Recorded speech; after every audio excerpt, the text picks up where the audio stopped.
or under a bed. This prevents it from taking up valuable closet space. I'm guilty of that. Yeah, but I mean, a lot of times you just don't have the space. I to got put it a anywhere two-bedroom else. place. I just don't have a mud room. A place to put a litter box in. Ooh, well, ahoy there and happy birthday. That was a very memorable road trip for the old Capitan because he prefers to spend his time at sea on the SS Guppy. But the greasy trucker insisted that we do a road trip across this fine nation of ours. We saw Mount Rushmore, the Grand Canyon, Red Rocks in Colorado. And while most people think Iowa's a dull state with nothing to see, Iowa's where me and the greasy trucker met a saucy little senorita named Lana. Now, Lana invited us back to her place, which was just a rusty shopping cart in the basement of an abandoned funeral home. But once we got there, Lana whipped up a cocktail of pickled raccoon nipples, Windex, tuna juice with a little dollop of antifreeze. Turns out, that little concoction really gets your sexual juices flowing. And that's why me, Lana, and the greasy trucker had a devil's three-way. 3 people, 5 legs. By the way, you probably know the greasy trucker by his other name, Lucky the Leprechaun. Crunch berries. Okay, for 30 seconds on our poll, you're going to lick a stranger's what? Armpit, toes, belly button, or lips? Gosh, you see, I was going to say belly button, but after your guys' reaction, armpit. Armpit. Tasty. I mean, you're not going to get a good reaction no matter what you say, man. None of these are appealing. I just find a big, hairy guy, man. You're not going to lick some clean woman's shaved pit. I know, I want a construction worker from Turkey. Oh, yeah. You're hammering these Turks today. Because they're a hairy people, man. They are. I think you are can throw hairy. Greeks in there. We're going to All have right, a you very, can do Greek, very but- humid environment. You want Greek or Turkish? I'll give you that option. You don't see the guys yet. I said, look, I got a Greek guy, I got a Turkish guy. Both of them are willing to let you lick their armpit for 30 seconds. Who are you picking? Just on demeanor, Greek. Okay. You Probably like it better.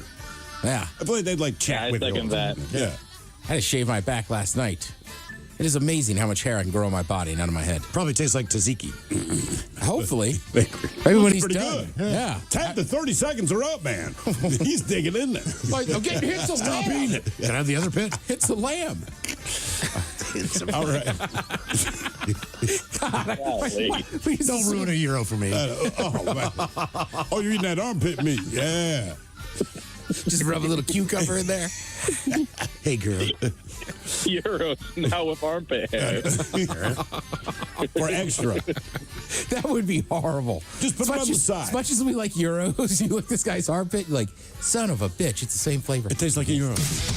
We had a guy ask us You if know? he'd signed some bottle of beer for him. So I got to have it opened it. Like, bro, we signed the bottle, not the beer. Drink the beer, keep the bottle. Yeah, the bottle that Dan Aykroyd dropped off. The Gone. Crystal Skull vodka? Gone. Gone. Should have kept it. I was going to say, those are cool looking I bottles. still have the bottle. I still have the bottle. I was gonna say, I just drank all the booze. Yeah. I think, unfortunately, I like the bottle more than I like the vodka. Yes. Yes, that was a terrible vodka. But I drank it. I have little, like the little airplane bottles or nips, as I Yeah. call them. I have little half nips from every championship parade I've been to. So I have like 2 Sounders ones. But like you've left the booze in it? So yeah, I just at the parade, I'll just sneak like a little nip, and then I sign it with the date and who I was with. Wow. Again, Okay. I No, wouldn't drink no. it. That's I just just me. keep the little bottle. Yeah, exactly. Fill it up with water. We've done that before. Well, the little I haven't noticed. Oh, sorry. Turn the mic. Yeah. Head chef coming up with some foods that you crave. Put water back in it. With Ted's peanut potatoes. You never know. the last You never know. parade. Hey, no one said Hey, anything. look out. We're terrible people. We are. Next on the list, I am guilty of this one, man. Craveable foods, potato chips. High salt, high fat content. I got some on my desk, Ted.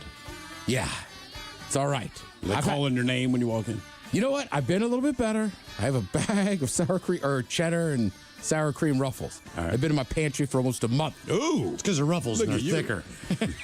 You know, They last longer. You're probably not wrong. Yeah. But a bag of Funyuns caught its quick death on. The whole bag? No. They sell different sizes. Oh, okay. on 420. Next on the list, you just have chocolate, Top craving due to its sugar and fat content. Sure. Often linked to mood boosting. Don't forget there is some caffeine in there. And also, after a certain age, you could be an adult, eat some dark chocolate. Yeah, why not? I like it. And then number 1 on the list, pizza. Often cited as the most craved food, combining fat, salt, and carbs. I can't argue with that one, No, man. not at all. I mean, there's just sometimes whether, it's the end of the weekend or you're watching a movie, watching a sports game, you go pick up a pizza or have one delivered. It's usually a fun night. I got to do Pagliacci. It's been a while. They make such a good pizza. Actually, it's not a bad call, man. I had one like a month ago, and it'd been a minute, and I was like, God damn, this is just a better pie. It really is. Yeah, man, great stuff. Here's my issue with Wheaties, right? Because we got them as kids because it was like, wow, they're better for you than Frosted Flakes. But then we would just pour sugar on the Wheaties. Right, and it still didn't really help because Wheaties, but they had to start putting athletes on the front of those boxes to appeal to kids because adults are like, I'm not buying it for me because it tastes like crap, right? Yeah.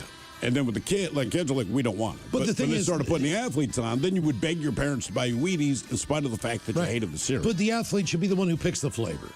So in other words, if it's you, Steve, you pick like a cinnamon toast crunch kind of flavor on Wheaties. You said athlete. Well, I'm saying if you're on the front of the box, typically it's But not. Wheaties can't be a sugary cereal. It's for athletes. You can put a little flavor on that. You could stuff. add sugar. Yeah, but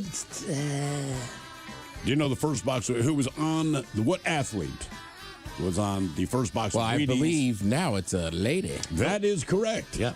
Caitlyn Jenner. Yeah, it was Bruce Jenner. That was the big one when I was growing Billie up. Jean King was on there. Was she? Yep. Okay. Arthur Ashe, Cal Ripken, I believe, was on the box of Wheaties for a while. Get out of here. He was. Pretty sure. When he was, my brother still has that box. Oh, really? Yeah. Has he opened the box? I don't know if there was any football players. I can't remember. There must have been a football player on the Emmitt Wheaties box. Smith. I bet you OJ may have even made it onto a Wheaties box before we knew he was What about killed. Peyton Manning? Somebody. Yeah, someone like him. Tom Brady? The only one that was weird was they started putting some UFC guys on there. But the problem is you got to fight 3 times a year. So I forget who it was. It might have been like Anthony Pettis got on there, and then he lost the next fight. Oh, right. Yeah, by the time the cereal came out, I was like, he's like, take that belt from him. What Caribbean island nation's capital is Hamilton? The only one I can think of on top of my head is Jamaica. Let me guess. No. Hamilton. The Bahamas? St. Thomas? Nope. No. I can give you one hint. It's mentioned in the song Kokomo from the Beach. Aruba. Jamaica. Jamaica's going. Kingston. Bermuda. Bermuda. Yes, indeed. I was sort of like, wait, they do mention it, right? They do. They mention it. Hamilton, Bermuda. Ooh. It's better than Hamilton, Canada. At least warmer. Weather-wise. Weather-wise, Sorry, Hamilton. For sure. Don't apologize to them. Hell with you, Hamilton. What's their CFL team? Tiger Cats. Cats. Tiger Cats. It's the Hamilton Tiger Cats, Winnipeg Blue Bombers, the BC Lions. Edmonton Jets, right? Edmonton no, Elks. that's the Jets No, are the Elks hockey now. team. I don't know, but they keep talking about they want Oilers. another baseball team. Winnipeg Jets. I think we got to make a straight-up trade. What do you mean? I think we need a CFL team in the States again. We used to have one. I know, but not Baltimore anymore. Stallions. Yeah, there was a couple, but they got rid of them all. So it's like, if you want our sport, give us a little ball back. Why don't they have an NFL team? Canada? Mm-hmm. It's Buffalo. I mean, but if Toronto had one, they'd support the... Yeah. And now, the men's room legacy continues. Unfortunately, what you're about to hear is real. The members of this radio program are simply not that bright, or what some people would call educated. They are merely stupid. They're not trying to offend anyone on purpose. And all have played doctors on TV. You have been warned and are cordially invited to join the party. This is the men's room. Forget it, man, and get with the countdown. Get with the countdown. Shake this square world and blast off for Kicksville. The trippers, the grasshoppers, the hip ones, all gathered in secrecy and flying high as a kite. This is the men's room with Miles and Thrill. You know what they say, shake your radio more than 3 times, and you're playing with it. You're listening to the men's room. And away we go. Welcome to the 21st Amendment season, episode number 4,518. along with Steve the Thrill Hill, the Ted Smith, and my cock. Head to Parliament's Room. On tap today, we celebrate a weekend of sunshine on a Bad Choice Friday. Yeah. The return of Ted versus the FCC. Plus headlines, a men's room shot of the day, fun with listener emails, and everyone's favorite, TV Time with Ted. Click, clack. Drinkity draw! All right, here we go. New York police officer has 547 speeding tickets, most of them in school zones. Cool. Meanwhile, a Florida woman who drove over a Lamborghini shows how big the monster trucks have grown. Police in Florida wrangle a gator in a Publix parking lot. A millionaire big game hunter has fired his last shot. And today's animal rescue is 5 kittens in a Jersey storm drain. That is all coming on today's very special episode of The Men's Room. And now, here's the question. Hola, bitches. Good day to you and yours. Looking at that picture up there, yeah, Miles.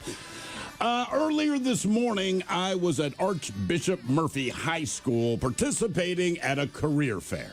Now, if that sounds like something I would never do, it's because I thought it was something I would never do. Well, today I did it. And I'm glad I did, all right? It's kind of cool to talk to the youth of America about working in radio and actually seeing some interest. But one of the questions that I was asked repeatedly was, when did I know I wanted to do radio? And my answer, which has never changed, was, I knew I wanted to do radio when I was 8 years old, when I heard Dr. Demento. That was it. In that moment, I knew that that's what I would end up doing, and I got lucky in that sense. And it wasn't without hiccups to get from there to here. But when I finally took some, self-responsibility and got my act together, I pursued my perceived dream job pretty relentlessly. And to be fair, there was also a time in my childhood when I wanted to be a cop, a fireman, an astronaut, and a garbage man. Now, make no mistake, the reason I wanted to be a garbage man was specifically so that I could hold on to the back of a moving vehicle like they used to do back in the day. Now that it's automated, I've lost all interest. But today, in honor of the career fair and the idea that me and a bunch of other people are there trying to inspire people, what kind of job do you want in the future? We started thinking to ourselves, well, what the hell do kids want to do? What did you want to do? And kind of what do you do now? So that's pretty much today's question. Brought to you by our friends at Advanced Hair. We want to know, what did you want to do? What was your worst job? And what do you do now? To be a part of the big show, call 206-803-ROCK. Like The Men's Room on Facebook, follow us on X and Instagram and Men's Room Live. Send your emails to The Men's Room at KISW.com. And now watch the show live on YouTube at KISW Rock. Presented by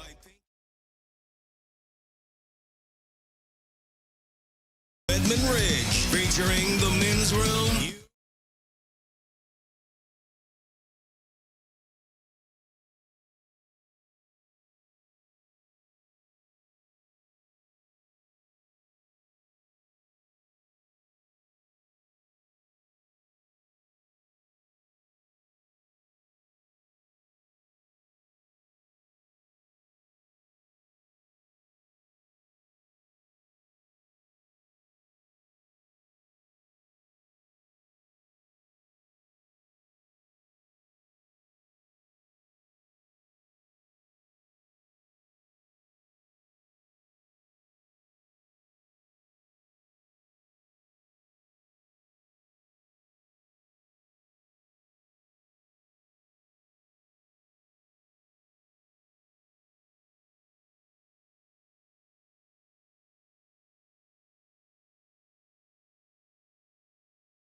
You, like we helped Tony. Pain that I experience most is foot pain from being on my feet all day.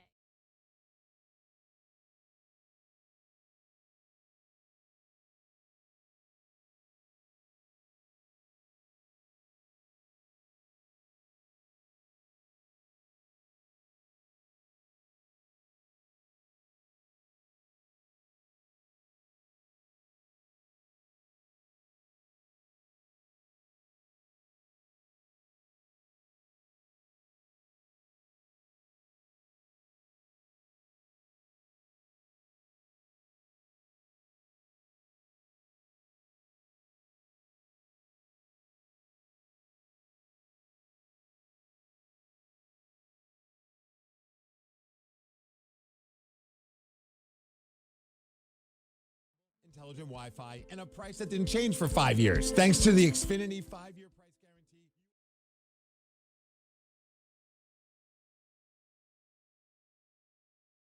Them the most. That finds and fixes any issues before you even notice them. It's like a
Customize and save on car insurance with Liberty Mutual, even if it means playing in a football game. Boom! 42! You're going down, Doug. Oh, yeah? Your price on car insurance when you customize and save is going down. Hey! Limo? What are you doing on their team? Only pay for what you need at LibertyMutual.com. Liberty, liberty, liberty, liberty. The official sponsor of the Men's Room on KISW, the Advocates Injury Attorneys, advocateslaw.com. 99.9 KISW. Here's the question of the day.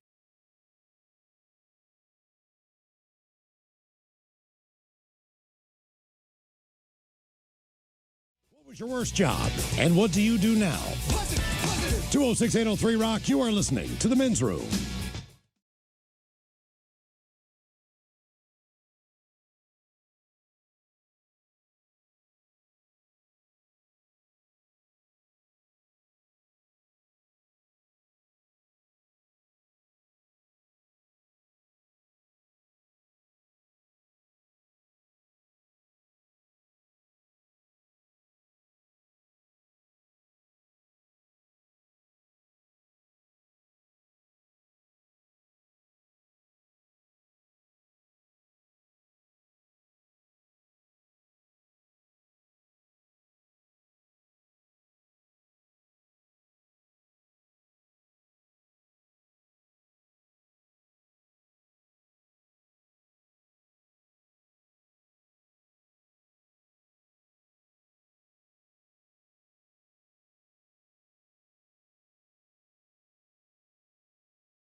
The debauchery rolls on. You're listening to The Men's Room with Miles and Thrill. 99.9 KISW. Hello, Patrols. Away we go. Welcome to the 21st Amendment season, episode number 4,518. What a large and in charge program we have for you today. Guaranteed future repeat on this beautiful Friday afternoon. It is a beautiful Lovely for you today. The return of Ted versus the FCC. Ted, I believe you won 2 in a row. So once again, three in a row. You shorted me last week. You're shorting me again. 3. Okay. Jesus. You're on a roll. Ted versus the FCC. This one has to do with the beer known, if you're old enough, as Schlitz. Oh, yeah. I'm not sure if that's around anymore. Not the worst beer you've ever had.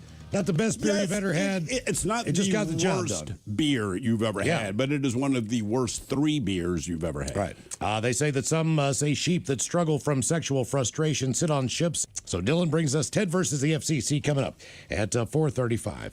Of course, we will drink and toast on the weekend that it's Bad Choice Friday time. You know it's Bad Choice Friday. It's Bad Choice Friday. You know it's Bad Choice Friday. Hey, man, this is your fault. And we are going to get a weekend of sunshine. I believe temps could be as high as about 65 degrees, if not a little bit higher than that. And nothing but clear blue sky. So we're going to celebrate the weekend of sunshine on a Bad Choice Friday with...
John Denver and Sunshine on my shoulder, taking on Bill Withers on a Bad Choice Friday. Now, this is a man who sounds like he's having a lovely day. Mm-hmm. Yes. Yeah. See, Mike, now I'm on the hillside. All that stuff. This moves too much to be on the hillside.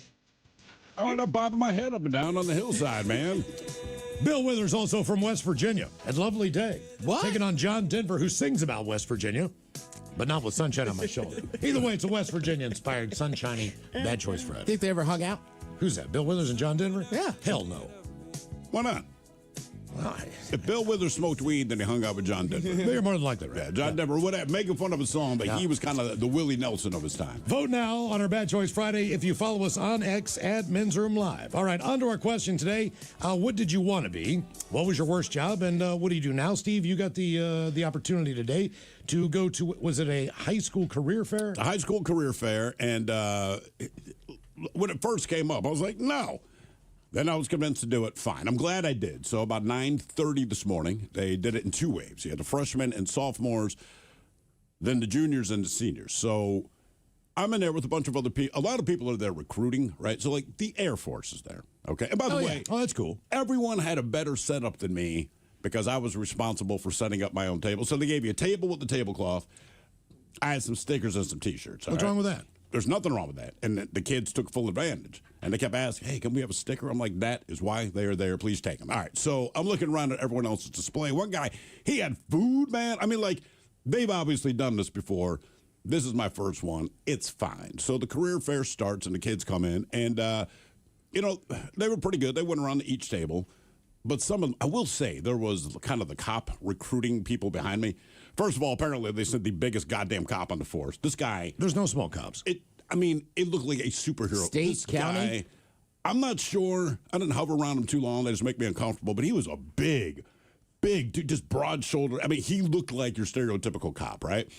But at one point, I turned around, and the kids that are at that table talking to him, I don't know how to explain it. They all looked like future cops. Oh, good. Right? You know, just the kids that were standing there, I'm like, oh, you're going to be a cop. You have the look, they had the demeanor, everything if there's about one him. thing Seattle needs is more cops. That's a fact. This was not for Seattle, I don't believe. It may have been either the state or Everett, but either way, man. Like, the kids that were there looked like they want to be cops. See, the Army was there. I don't know why. I always feel like and the county sheriffs and deputies are bigger. This guy. Like, I know King County, guy that works King County Sheriff, great dude. He's a monster of a man. Yeah, this guy, he was just real nice, but just a big dude. But I'm there as well, and the kids would come up. Some kids were familiar with the show, some kids were not, but they are somewhat interested in radio just because, by comparison to the other career opportunities that were there, we're the fun one. Right? There's nothing wrong with being a cop, nothing wrong with joining the military, but you don't hear people saying, it is so much fun. So when they talk to me, it's just kind of a different vibe. And then also I realized when I talked to the kids, it was easier for me than the other people because the other people are kind of representing an institution. So they, there was... Not only that, but you have kids in your house all the time of the same age. I got kids in my house all the time, right? These kids are there, but also you're talking about doing talk radio. So 2 questions I remember getting. Well, one, when did you know you wanted to do radio? So when I was 8. And then I explained, it's not like I just did it. It's what I always wanted to do. Life happened. And then I eventually got around to it. But part of that is, and I said, do yourself this favor every once in a while. Think back to yourself at whatever age. You kind of owe it to that kid who dreams of doing something to put in the frickin' work because you're the only person that can do it, right? That little stupid kid, which was me, if I had a time machine, I could tell him, don't worry about it, bro. You got it. Whatever else happens in life, brother, you got this thing that you said you wanted to do. It just takes the work. That's the part I'd have to explain to my slightly older self, like, put in the work. All right, so another big question is, and everyone asks this, and it's so tough to answer, which is, what do you guys talk about? It's like, oh, man, that's a tough question. But they were riveted, so I went with this. I went with what we did yesterday, because they said kind of like, what's your process for the show? And I said, look, we go through all the news. We don't talk about the serious stuff, because who cares, right? We find something weird, and then we try to turn that into something that's kind of universal. So yesterday, and to see high school kids react to this, I said, like, yesterday we read a story about a woman in California, and she woke up to a stranger sucking on her toes. And the kids reacted the way you would think kids react, just like, what? And they're kind of laughing. I said, right, it's a true story. So that kind of deviated one of the questions we asked. And I'm so glad I did this because now it's circulated through the entire school because it became an instant debate. So one of the things we asked is, would you lick a stranger's armpit for 30 seconds for $10,000? And it was a 50-50 split. Half the kids are like, no, do we get to pick the stranger? I said, no, they're behind the door. You don't know what they look like. $10,000, you lick their armpit for 30 seconds. You lick their armpit for 30 seconds. The other kids straight up like, yeah, it's $10,000. But everyone in the school, I go like, right, that's the point of the show. So that's the kind of thing we talk about. And just so you know, it's never smarter than that. And then a particularly bright young girl came up to me, and I was not prepared for this one. She's like, you're in radio. I said, yes. What do you think about the changing musical landscape? I'm not kidding you. The changing musical landscape, now that people can, stream music and all this kind of thing. I said, I'm going to be honest with you, I don't care. She goes, really? I said, why would I care? I said, they hired you as a DJ, right? Whatever music station you're on. Why do you care with the music? You didn't write the song. You're not in the goddamn band.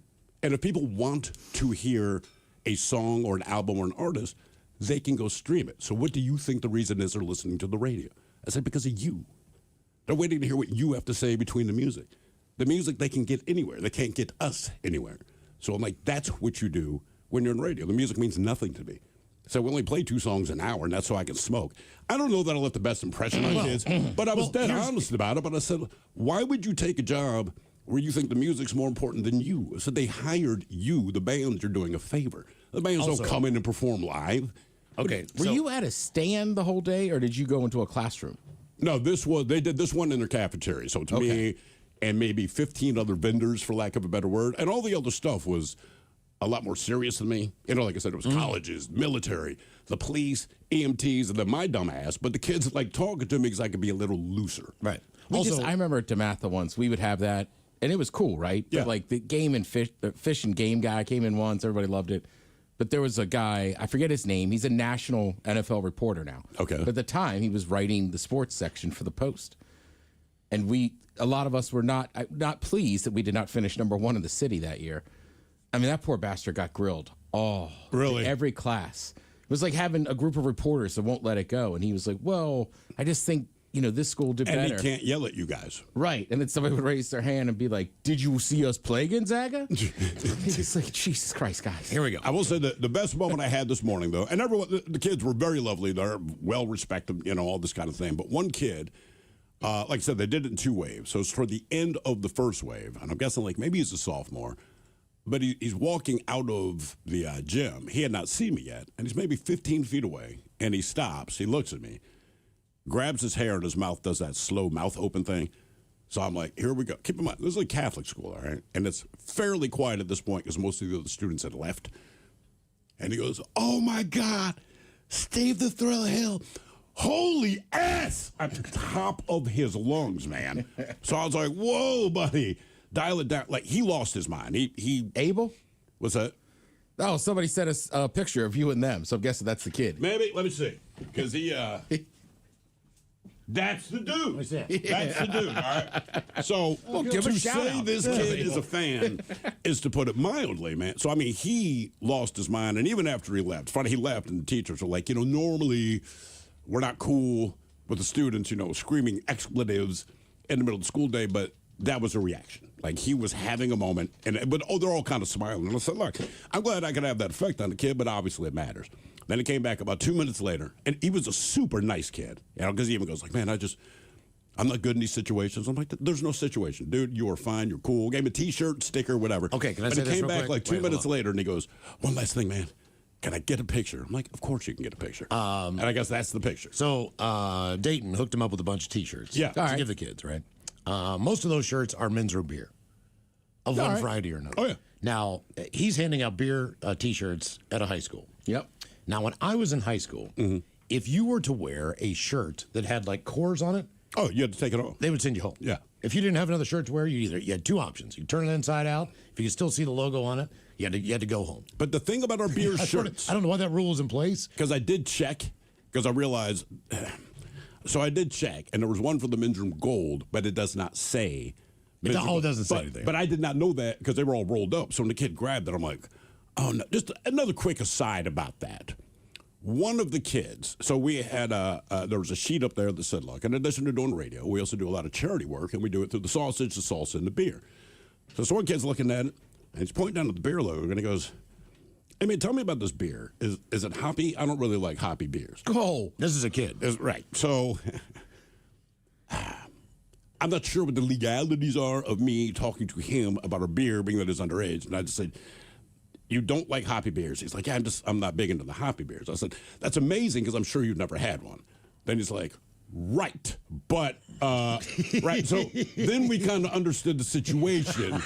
So I just said, the beer you're pointing at is an IPA. So it's not particularly hoppy, but it's hoppier than the other beers we have. And I'm sure in 3 or 4 years when you have your first one, you can make that determination. But I'm like, yeah, tell me about the beer. And he just wanted to bro down and talk about it. Now, the last thing I will say about all of this, it was a wonderful experience, but we did have T-shirts to give away. All the T-shirts they gave me were medium or small. Oh, okay. Brutal. Well, that's probably why they gave them to me. Yeah. Right. So, and I told people that. They're like, don't care, want it. Cool. So this very large man, well, it's a kid, but this dude, he's a beast. Dude, can I get one of those shirts? Absolutely. So he and his buddies grab some of the shirts. Then they come back into the gym. They've now changed out of their school clothes, and they're rocking men's room stuff, all right? And then an older gentleman walks up to me and just points, and he goes, how's this man fitting into a medium? He should not be able to fit into a medium. He's one of my linemen. So it's the football coach. All right. And we found out also a fan of the show. Very, very cool. But when I leave, I don't realize that they're all on the football team at this point. I just know this one guy is because the coach points it out. But as I'm now leaving at the end of this event, I'm walking through the parking lot, and not the entire football team, but a sizable number of the football players are outside taking a picture, but they're all rocking men's room. Awesome. And I'm like, all right, man. That is beer advertising. Okay. At its finest. But it doesn't say it. Yeah. But it's a good day, but you're right. It got to the again, point. like you said earlier, not in high school, but I would feel confident somebody who played a little line in high school and later in life, they might enjoy a beverage. I get the feeling he might. I'm just Especially beer. But I will say, that's what inspired today's question, because all these kids are in there trying to figure out. It's a weird what thing. It's a they weird want thing when to you're do. growing up. Because, like, for me, I wanted to play professional football. Well, sure. Which was unrealistic, but I'm serious. Like, I practiced every day. I thought I had a shot at it. Sure. I really legitimately Got thought. a one-day tryout. Yeah, but That's closer than most people but that I say really, it. But 99% of people cannot say what you But say. I really thought, man, that I could do it. You know, and I But you have worked to for it. believe that if you're going to pursue something. You can't pursue something and think, I have no shot. Right. I probably kicked around 60 balls a day. Right. You know, every single day. Got home, that's all I did. Just started kicking balls. Field goals, what I wanted to do first. Then they got rid of the tee in college, and that really screwed me. All right. So from there, I was like, well, I can still punt. So I just kept kicking balls. And then what was it? The Steelers? And who was it? Todd Sauerbrunn? Well, he came in after me. Right. So he was pretty good. The other guy, Mike Vanderjack, was pretty good. All these guys are idiots, by the way. Who was the guy who you said, you're both there and you just heard a cannon shot, but it wasn't a cannon, it's him punting? That was Sauerbrunn. That was Sauerbrunn. Yeah, he was. But he was also a professional kicker for a long time. He was. Oh, and he yeah. also he was one of the best lacrosse players in the country. It looked to me like he might have had some enhancement drugs before he even got to college. Probably. So to speak. I mean, this dude was he was built like a linebacker. Mm-hmm. But between him and Vanderjack, who was an idiot too, every kicker, Pat McAfee, you know, all these guys are just dumb in college. He's known to do dumb things. You know, Sure. Every single one of them. Was Vanderjack the one that Peyton Manning called the idiot kicker? No, that was that was McAfee. Because he jumped into a river drunk and started swimming around downtown. No. There was a comment, and it was at the Pro Bowl. Oh, it might have been Vanderjack. And he just said, I don't know what our idiot kicker is talking about. Yeah, Peyton Manning did not like kickers. He was not a fan. Our question, what did you want to be? What was your worst job? And what do you do now? 206-803-ROCK.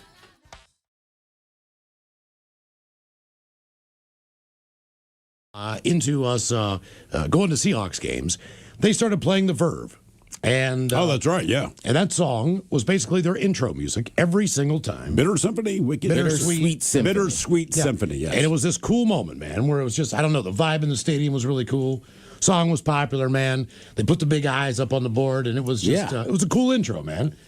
I don't know why they don't do it anymore. I guess because the song is not as popular as it was. But it was a cool institution for a number of years. Yeah, for sure. But a lot of teams have these individual songs. You go, why in the hell are they playing this song? It makes absolutely no sense. Mm-hmm. But it becomes a staple to the organization. So we're going to go over the 10 best stadium anthems. We will play the tune. It is up to you to figure out if you can guess what team it's affiliated with. All right. Seems pretty simple. To you. Well, for you. For you, you know. What is what do they play at Maryland football games? What is the song? Is there one? God, I mean, you know what? It drives me up a wall. That band plays the damn Imperial March all the time. Well, what's wrong with that? God, you're right. When you have a football program that's historically bad, I don't switch it up. Well, I feel like they're playing the music for the team itself.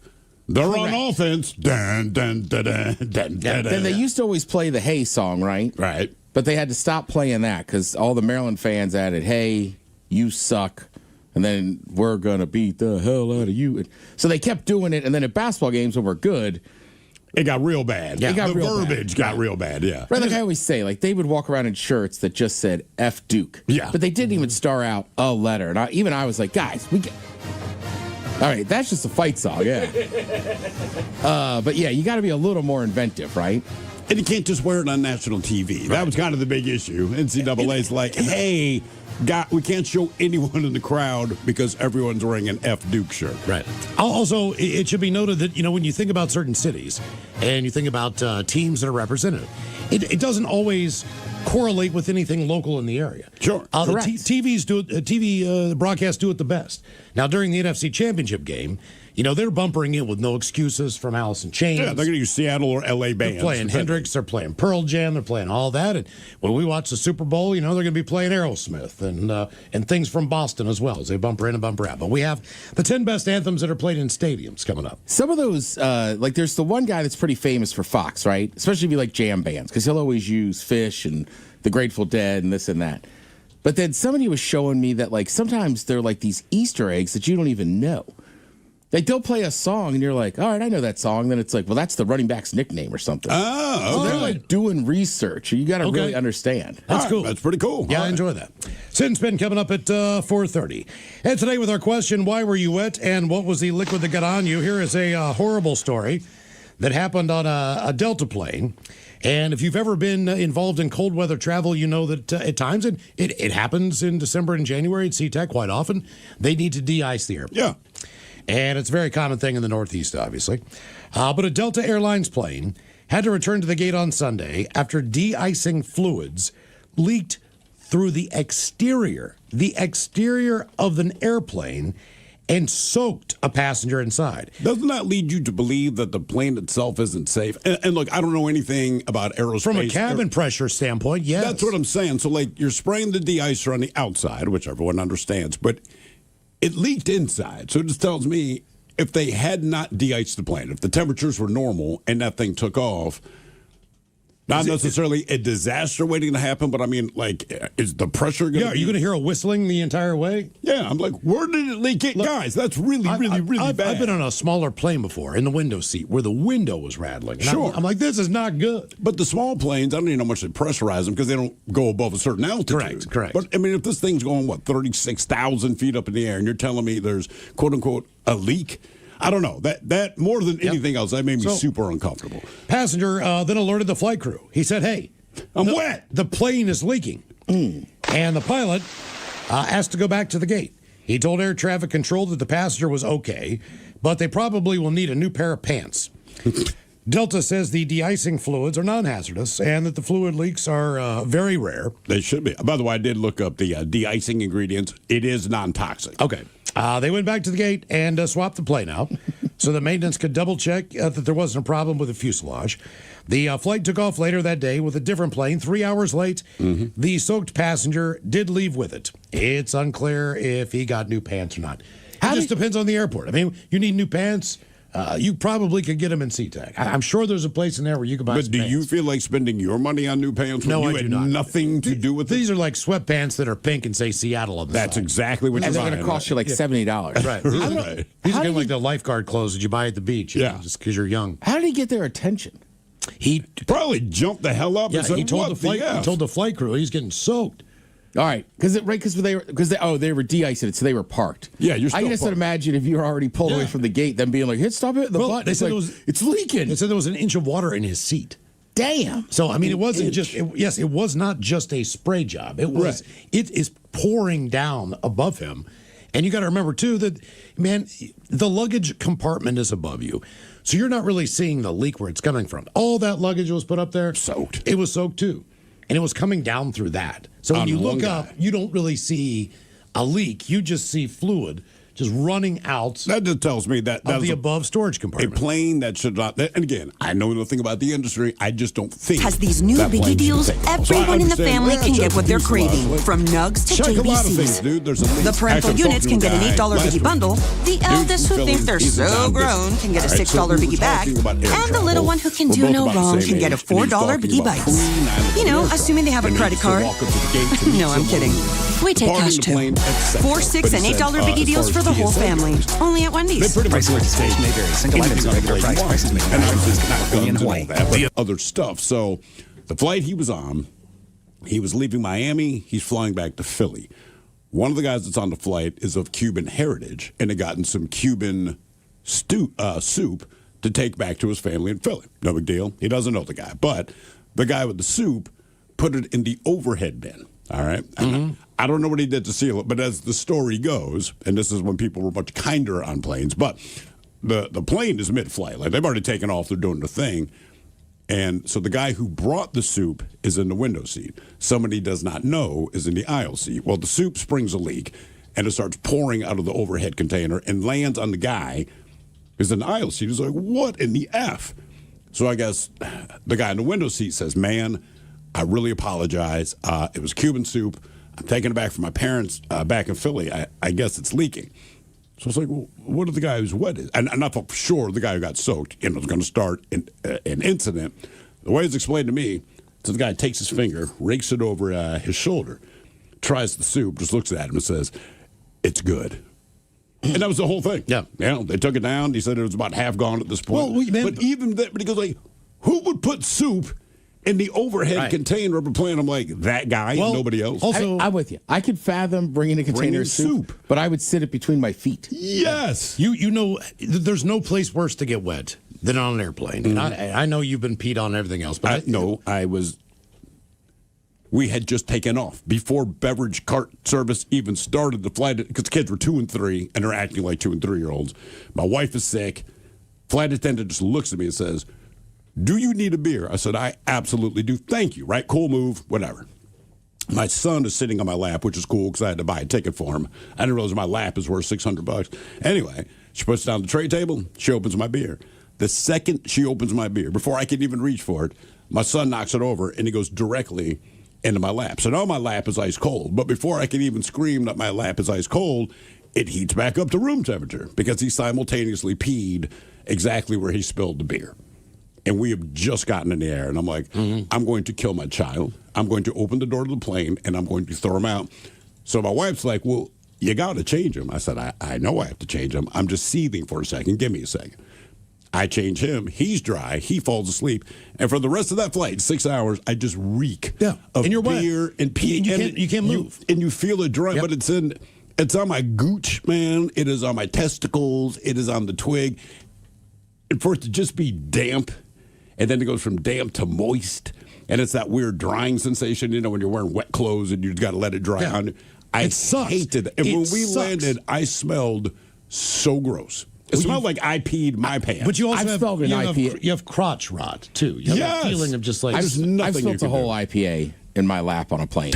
And same thing, when I got to Milwaukee, it was like, I got to go to the hotel first and change my pants. That's all I wanted to do. Worst one for me was a red-eye flight. I think I was going back either to a funeral or a holiday. But plane takes off at 11 o'clock. Takes about an hour and 15 minutes, basically, before you get in the airspace where you're going to get a beverage. Yeah. I need a beverage at this point in time. I'm trying to go to bed. I just want to knock myself out. I am in the very back of the airplane. And if you don't know, beverage service on a red eye is one shot. I don't care if it's a 5-hour flight. I don't care what the deal is, man. They come around one time and one time only. So we've been we've stabilized and everything else. Obviously, the beverage service is coming back. I get a double Jack and Coke. Okay? I put my tray down. Now, the way she... KISW and KISW HD1 Seattle. Always live on the free Odyssey app. From the Pinky's Plumbing Studio, you're in the men's room. Text the guys at 206-803-ROCK. What's happening at the KISW Miles Montgomery Golf Classic, presented by Pinky's Plumbing? That's Monday, June 8th at Redmond Ridge Golf Club. First of all, you get breakfast in the morning. Boom. Head out to the first tee that you're playing on. They're going to give you a little goodie bag, which has some goodies in there. Yes. Boom. Just remember, every single hole, you'll have what I'd like to call samples of things. Yes, of course. Yeah, some samples are out there. Including drink tickets, if that wasn't enough for you. Say what? Longest drive, longest putt, hole-in-one contest. Not only that, maybe someone will hit a hole-in-one again off of a toilet. You never know. Ted, I'm going to ask you, do you want to shoot people with Nerf guns again? Yeah, sure. Why not? Still got them in the garage, Okay. and honestly have not fired them since the last golf tournament. I think we can also just kind of keep making up some rules. And I get to play with each and every team. So I will be located at one hole. No, we want people to show up. I will be at one hole. Every single group that comes through, I will hit one shot with them and then hit one putt with them. You see? Do they have to use you? They do not. But if they want to, they can. They don't have to use me. How irritating would it be if every single foursome like, we don't need you, Montgomery. Well, there's a wide range, right? There was some very, very good golfers last year. Yes, there were. And there was some dudes that were like, we're out here to have fun and drink and enjoy the sunshine. Right. But I can imagine a couple of those foursomes be like, we got it, Montgomery. But you're a very good golfer. A listener sent me a phallic-shaped putter. That thing is fantastic. That I am going to use on the green. Have you seen this? It's so ridiculous that Ted wouldn't even put the head cover back on it. Yeah, I was in there. I looked at it through. I go, I feel weird putting the head cover back on this. It's very realistic. It is. It is too realistic. If the Tin Man had a penis, basically that is. I am sinking putts like crazy, like a madman. I hope you crush I might it. even play with it this weekend. Just get some practice in it. And see how long before anyone notices. Yeah. Right? Just break it out and start using By the it. way, Redmond Ridge is a beautiful golf course. And not only that, if you want to stay later on in the day, their bar scene is absolutely fantastic. Good to know. They've got a great kitchen if you want to eat more food after you get done already eating the lunch and everything else. So sign up now. There are some foursomes that are still left there. Hopefully we'll get a day like today.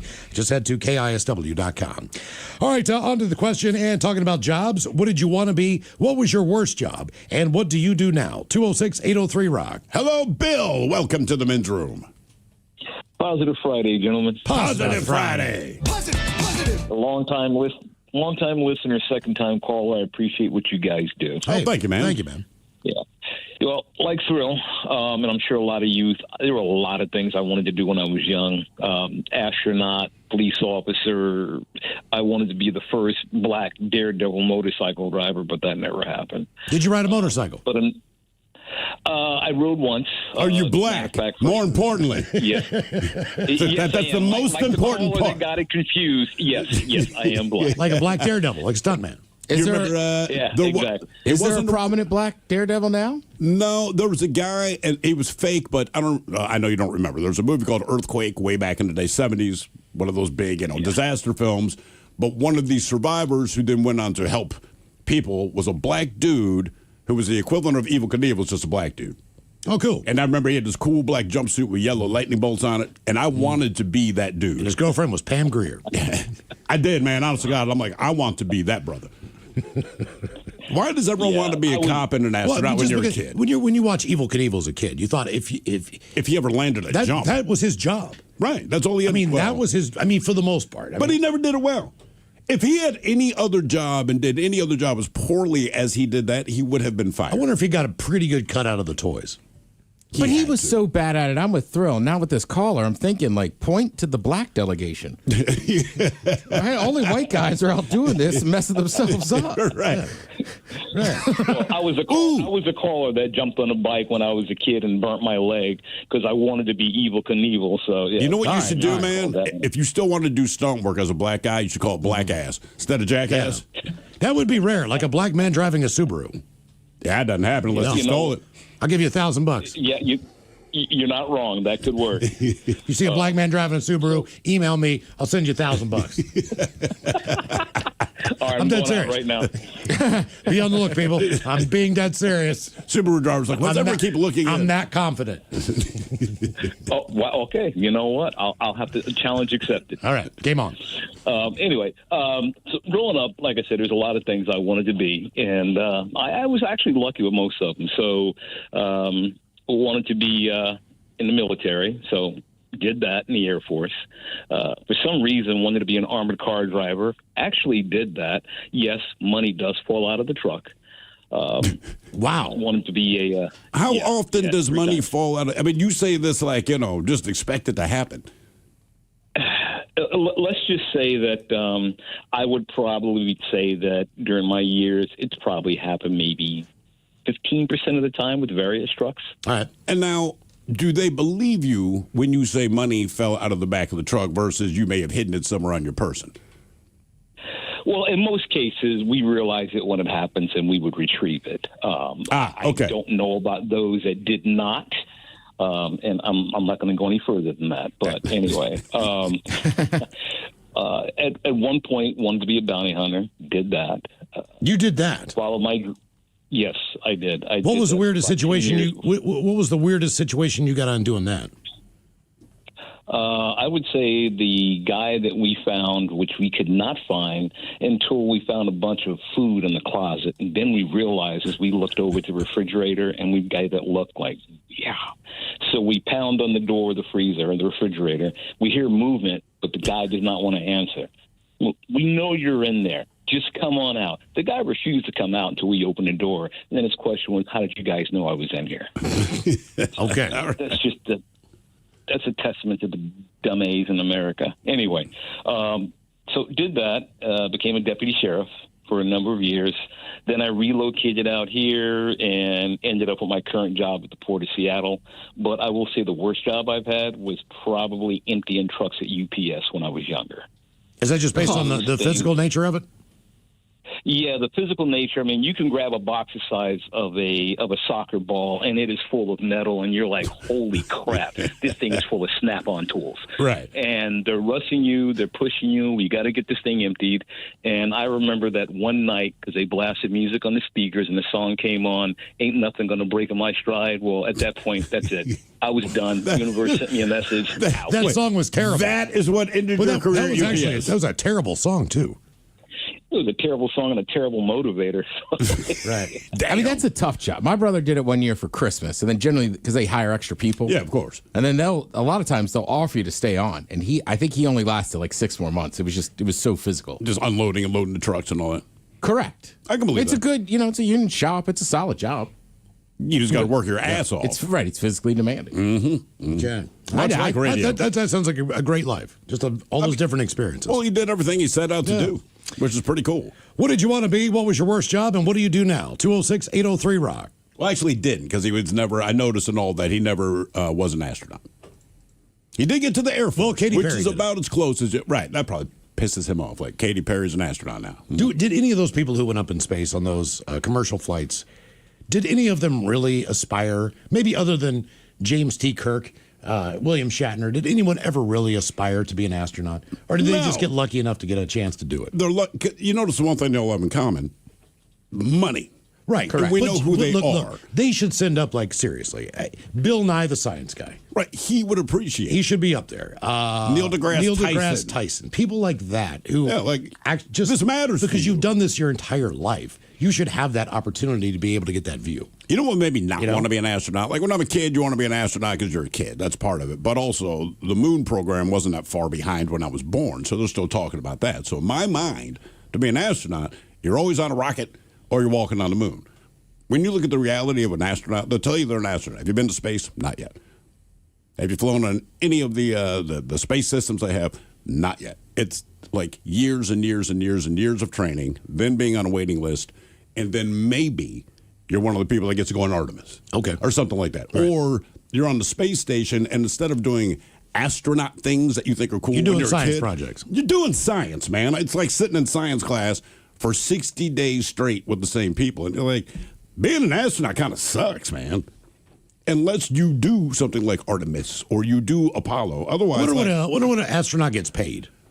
Is that like a lucrative pay scale? I'm going to guess they make an average. I'm going to throw it out there. I'm going to guess 90. Okay, all right. That's just my guess. I have no idea. What did you want to be? What was your worst job? And what do you do now? 206-803-ROCK. This is just the AI overview here, so take it for what you will. But it says the U.S. NASA astronauts generally earn around $152,000 a year.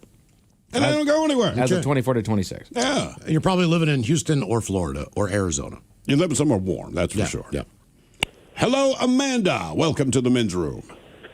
Hola, boys. Hola. How we doing today? We're doing great. It's a positive Friday. Awesome. I love it. It's Friday. Here we go. We're going to kick it in. Yes, indeed. All right. So to answer your question, as a kid, I aspired to be someone on stage, like an actress, a singer, Broadway type, films, all that good stuff. I went to school for it. I went to a school in California, the School of Performing Arts. So I did all the things. I have a bunch of friends who are in the industry. I did not make that cut. Why do you think you didn't make that cut? Well, I mean, and honestly, I'm not insulting you. Was it lack of talent? You didn't know anybody. Yeah, I mean, did you not know anybody or what?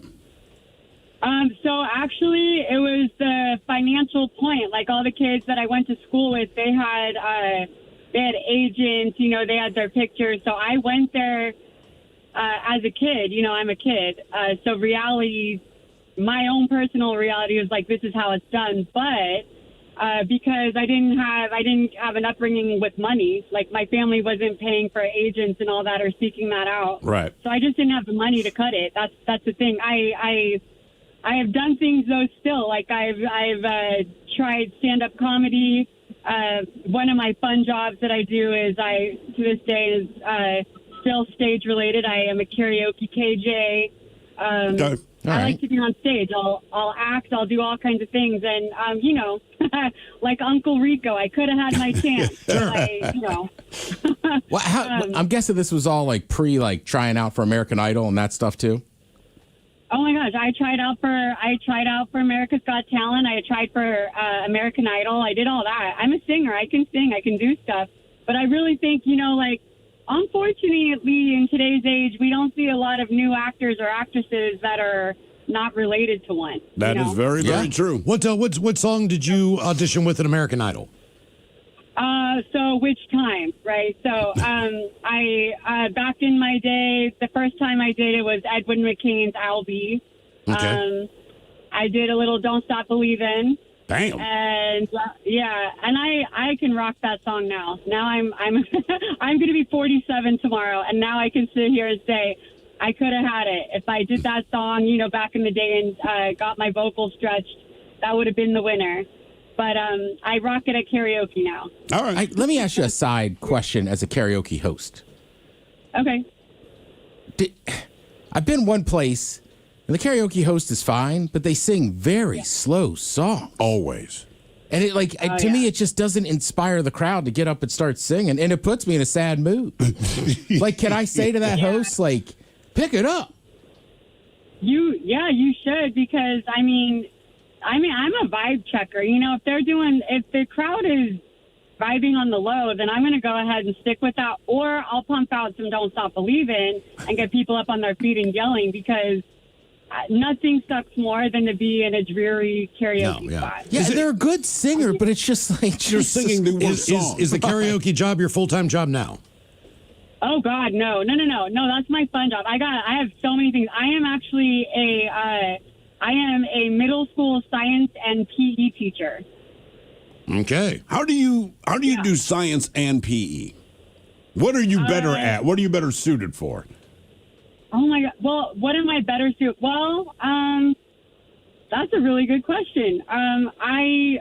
Back in the day, I was a personal trainer for a little while, so I have the PE strength and skill. But that being said, I love science.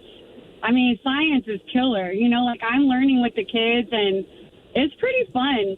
All of it is very fun. My children disagree with that assessment. I was told earlier this month, science is stupid. They were having a day, but still. Check out the story that came out yesterday of this worm, right? This worm was frozen in a chunk of ice 24,000 years ago. The ice thawed out. They thawed the ice out. This thing came back to life and reproduced itself on its own. What do they call it? Asexual reproduction, yeah. Yeah. 24,000. We almost had a different question of the day today, because it was going to be, how long were you in a sexual drought? I'm not making that up. 24,000 years. And the first thing it wants to do is, I'm making sweet love to myself. What was your worst job? Oh, my God. Okay, so I grew up in Long Beach, California, and I was taking up jobs, all kinds of different things. But this job, I worked for, it's a little yellow boat, and it was called the Rainbow Rocket. And basically, it was a boat that you go on like a roller coaster thrill seeker type. So I sold the tickets, and the thought itself sounds like, hey, that sounds like a lot of fun, right? But then the thing is that trying to upsell them the Dramamine and the bags for when you puke or, whoever. That's a tough upsell. And then them coming off the boat covered in puke and crying and yelling at me like, I want my money back. And you're seeing these kids snotty nose, vomit, probably poop and all that. Like mom and dad. Well, wait a minute. What did this boat do? How fast did it? Why was it such a traumatic tourist trap? It went fast. It did turns. It would do 360 turns. It was very fast. It was fun. What was the name of it? And it's in the open ocean. It's called the what? The banana boat? Rainbow Rocket. The Rainbow Rocket. The Rainbow Rocket boat. And it's in Long Beach, California. So there's no big waves or anything, but it was right by the Queen Mary. You go there. There's a little town called Shoreline Village. You get on that boat, and it's a puke fest. And I could say some other words, but I won't. It was just, We're looking at it right now. How many kids do you think that you made puke? I didn't make them puke, but they came to me after they puked, and I would say, I mean, in one summer, probably at least 50. And it wasn't just kids. It was pregnant women that should not have been on there. It was like the mad husbands who were, my kid has to go to the bathroom, you know, like you can't, what are you going to do? You put him on a boat. Come on. How many people fit on that boat? We're looking at a picture of it. Is that like 40 people, 50 people on that thing? Probably. It would, I mean, max it could be 40 to 50, but it was never that. We wouldn't do that because it's bumpy, you know, like, so it was between 15 to 20. Okay. I mean, the only thing I'd say in defense is sometimes people, if you've never been out on the ocean, they don't know they get seasick. They don't know. Like, I've been whale watching up at Cape Cod, and you'd be shocked at the lower deck how many people are just laying there fighting for their lives. I believe that, but the only difference with this is, as you were saying, Amanda, part of your job is like you're kind of warning them, like, hey, I'm letting you know in advance this is different. Sad news for everybody in Long Beach. The Rainbow Rocket Boat is closed. Oh, you see what you did, Amanda? They got 4 out of 5 stars on you. Yeah. They closed it down. You can find those, though. They had them in Ocean City, not Rainbow Rocket, but some kind of rocket boat. And then I know in Chicago, as me and my brother did it, you could take an architectural tour up and down the river. Yeah. And then at the end, they go out on the lake and really open it up and kind of cruise around. All right. By the way, Miles just got a picture of a black man in a Subaru flipping him off. That's AI. Yeah, that's what I'm saying.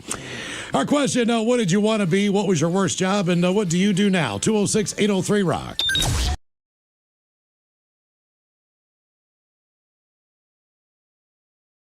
To walk from there up to, it was still Key Arena at the time, check out the band. They flew 3,000 miles to be here. Now, I knew she had IBS, but it was not top of mind. It did not come up in conversation. We finished dinner. Her and my wife go to the bathroom before we're going to now walk up the Key. I am now 3 cigarettes deep outside waiting, and I'm just like, come on, man. So my wife comes out, and she's like, hey, so-and-so's not going to go to the show. I'm like, what are you talking about, dude? She bought tickets and flew 3,000 miles. She's like, yeah, she just shouldn't go back to our place. I'm like, well, what is she doing? She just said, she pooped herself. I'm like, oh, wow, okay, yeah, I get it, man. Did she want? How's she going to get home? I think she Ubered home, took care of her. Oh, no. Yeah, I mean, what else is she going to do, Well, that poor man? guy It's is like, driving there. Yeah, I mean, it happened. She tried to make it into the bathroom, didn't quite. I guess she made it into the bathroom, but did not get her pants down. Yeah. I mean, I'm sure she cleaned up the best she could, but I mean, there's really no other option. You just got to suck it up and or walk 9 miles. But you got this hot chick getting in your car, and she smells like. It smells like ass. It happened to me, not terrible, but driving back up from, I was on 95, somewhere down south.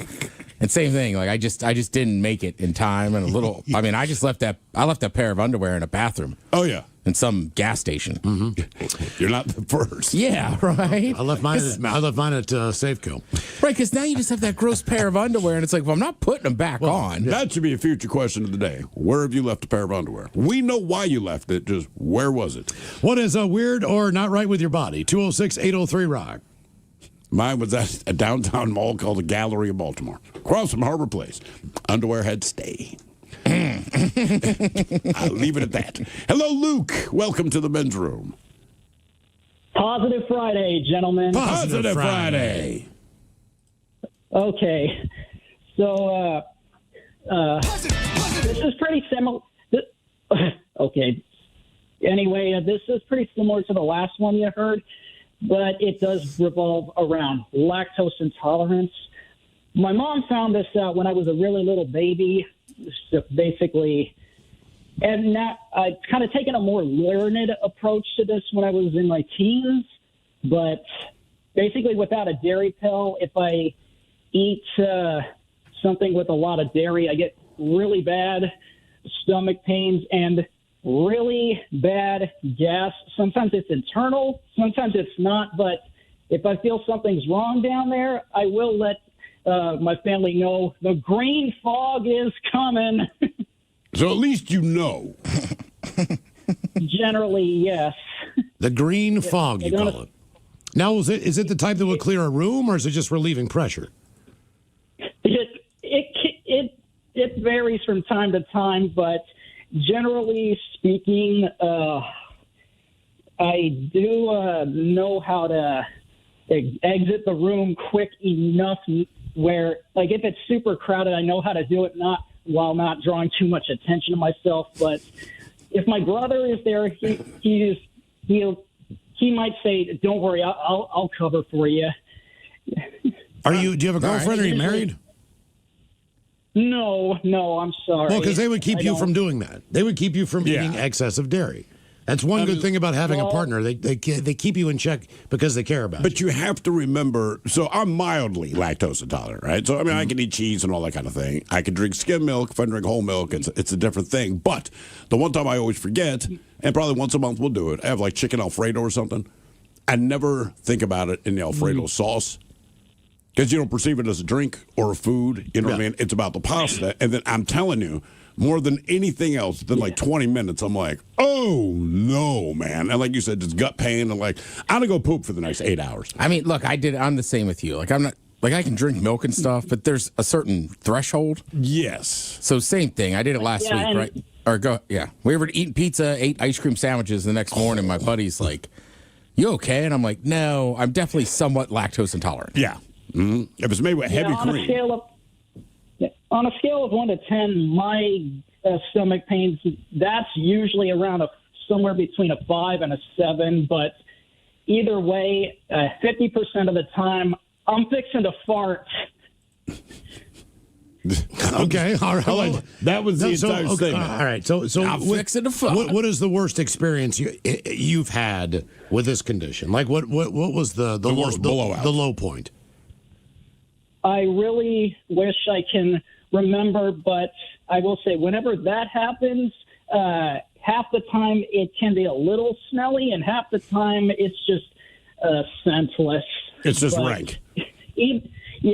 And which also does remind me, it's usually the loud ones that don't smell nearly as bad. That's how it always is, man. Because nature gives you one of two choices. You can make a lot of noise and everyone knows you're farting, but no one's going to smell it. Or you cannot make any noise, but everybody smells it. Are they going to know it's you, right? And sometimes you hedge your bets. Like, for the worst blowout I had, and my parents ended up changing my diet a little bit. I want to say I think we went from whole milk to 2% after this incident. And I have a vague recollection. I'm 5 or 6 years old, and we had been at a friend's house earlier that night. I do remember that the father in this house was all excited. He had a new blender, and he made all the kids like chocolate milkshakes or whatever. Yeah. And they were delicious, and I took it down. No big deal. Hung out for 2-3 more hours, all right, typical thing. We get home, and I'm standing at the top of our stairs. Basically, you would open the front door of this house, and the stairway's right there. So I'm at the top of the stairs, and I told my mother, quote, "Mom, I feel something funny in my pants." That is my quote. So like anything, it still had the elastic jeans. So she does a little peek, and I mean, I just remember her screaming down to my brother to grab newspaper. And he does not know why. And she's like, "All that you can find."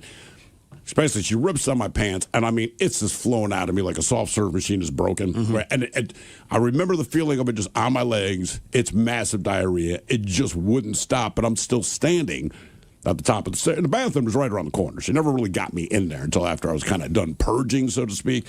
But my brother, he's now screaming. My mom's screaming. My dad's just kind of looking like, what is happening here? And so she had me standing on top of the newspaper. But I remember I could see it was kind of like rolling itself down the stairs.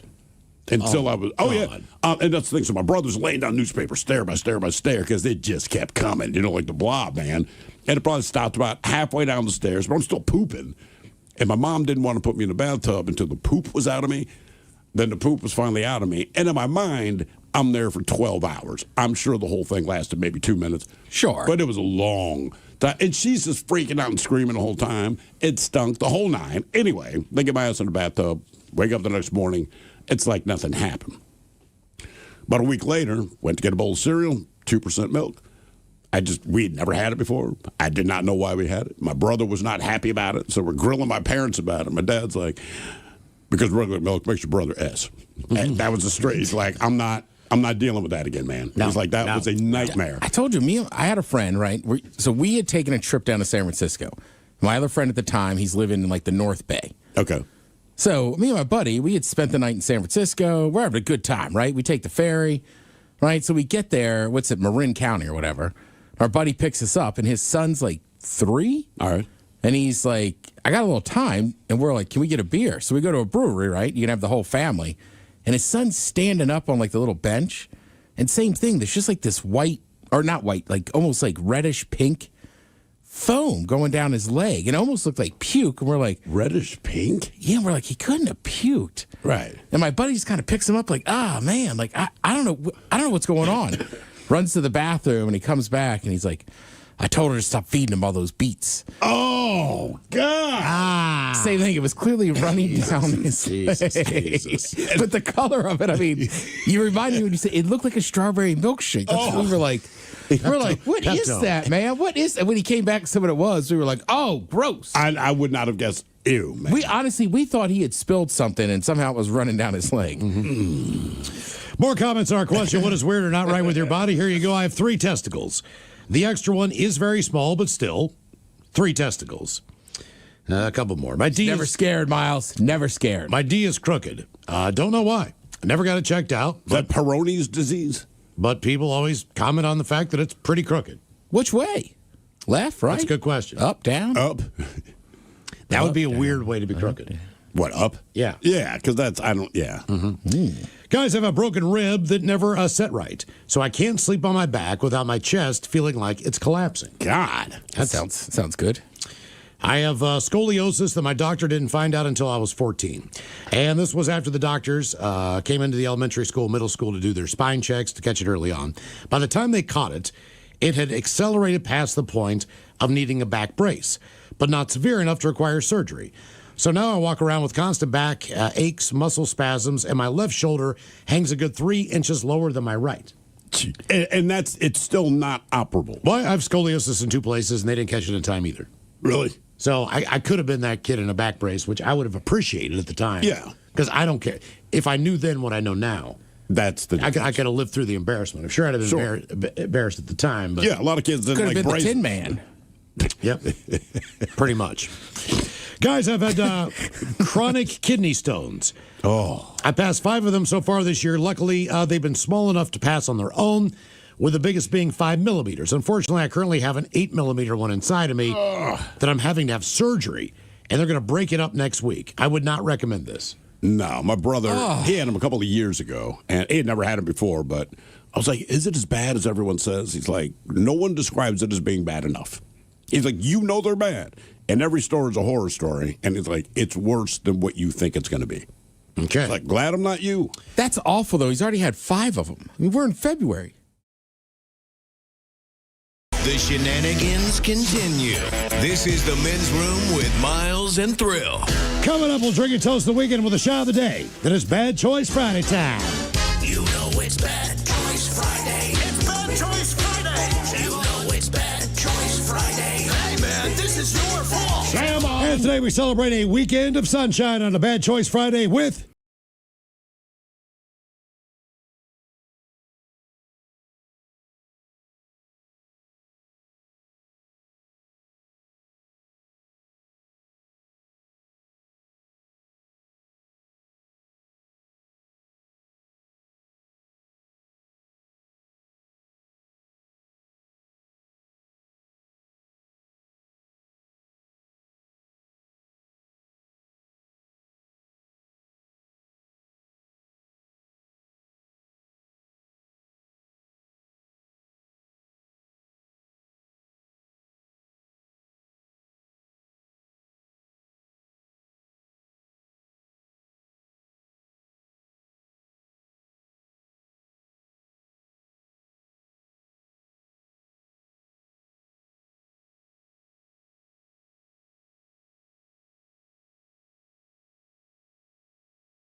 Sunshine on my shoulder, taking on Bill Withers on a Bad Choice Friday. This